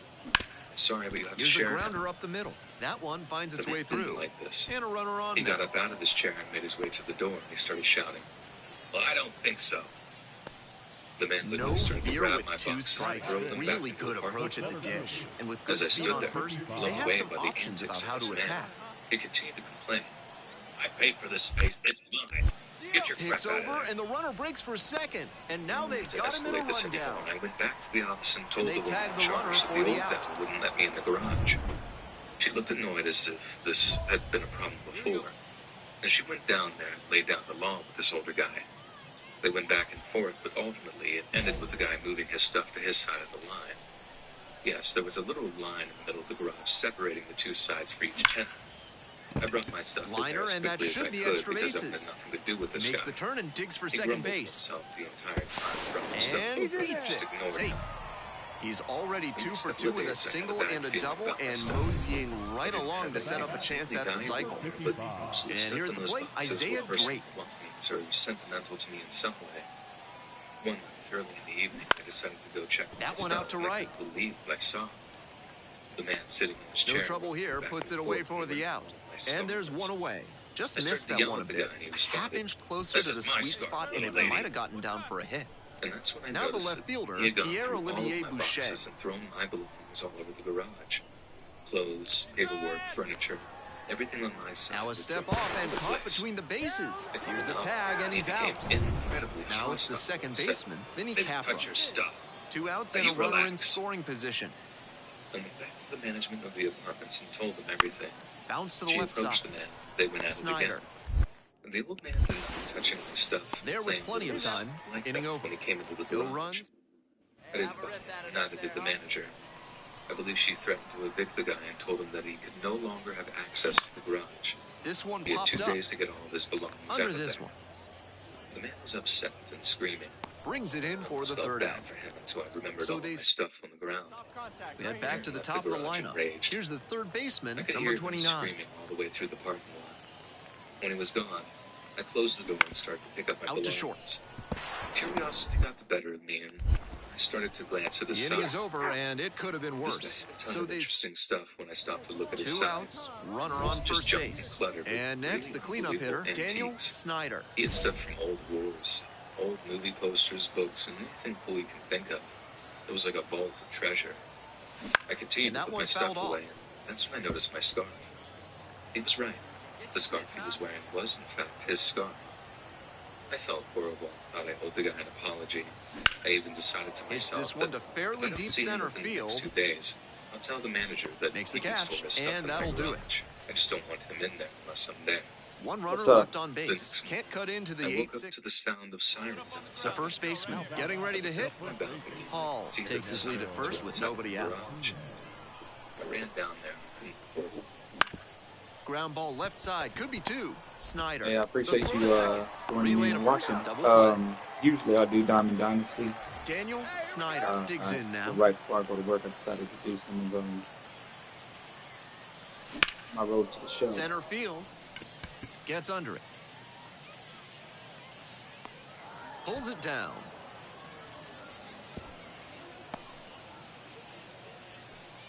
I'll do one more and then I'm out of here. The bat.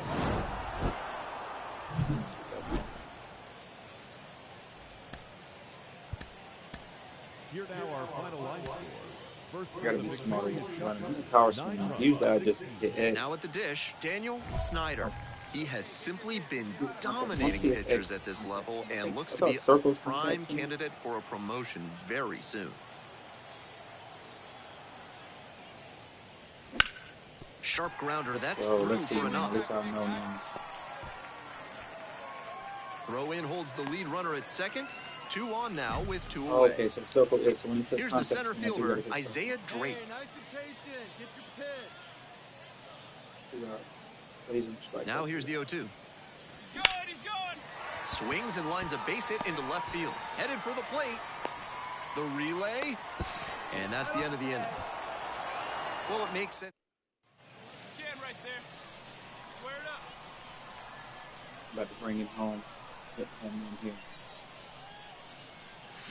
Swing and a miss. That's strike I was one. waiting for that. Love how he's attacking the zone, throwing a ton of strikes. These hitters need to be ready to swing at the first good strike they see. One strike. Next offering misses way outside. Pretty clear he's trying to work the outer half of the plate, maybe get him to roll over one and keep it on the ground. That one fouled off. Hit contact and just see how I did. Hey, come on, big dog. Get your pitch.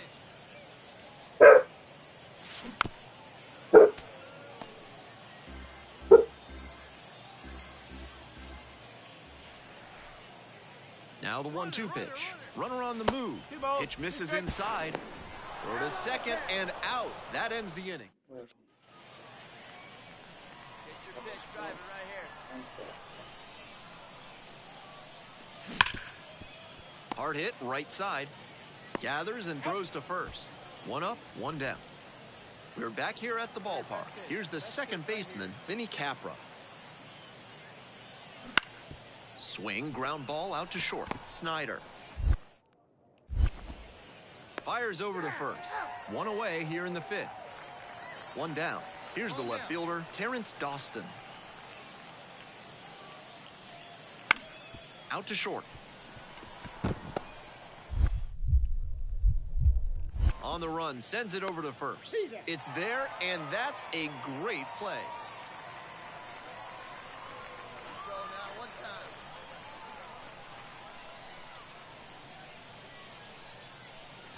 time. It's ball 1.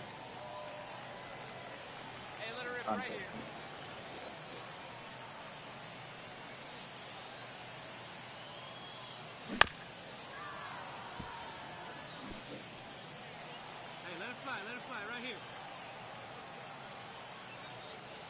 1-1 pitch now.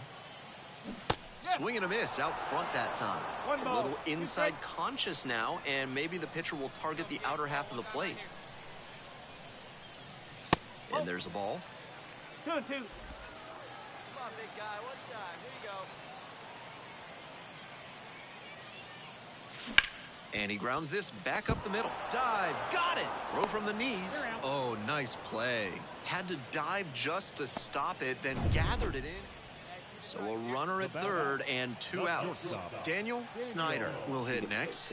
Switch hitter batting righty against the lefty on the mound. On the ground to short. Zips it to first. Play made. That ends the inning. He's definitely Alright guys, thanks for capable of watching. more I'll be than back this. on tomorrow. They got the win, but I'm sure doing he'll be more hungry to come out Diamond and do Dynasty, better and I in the might next jump back game. in here and mess with my road to the show guy as well. Thanks for watching. Like, subscribe, share my stuff, guys. I have a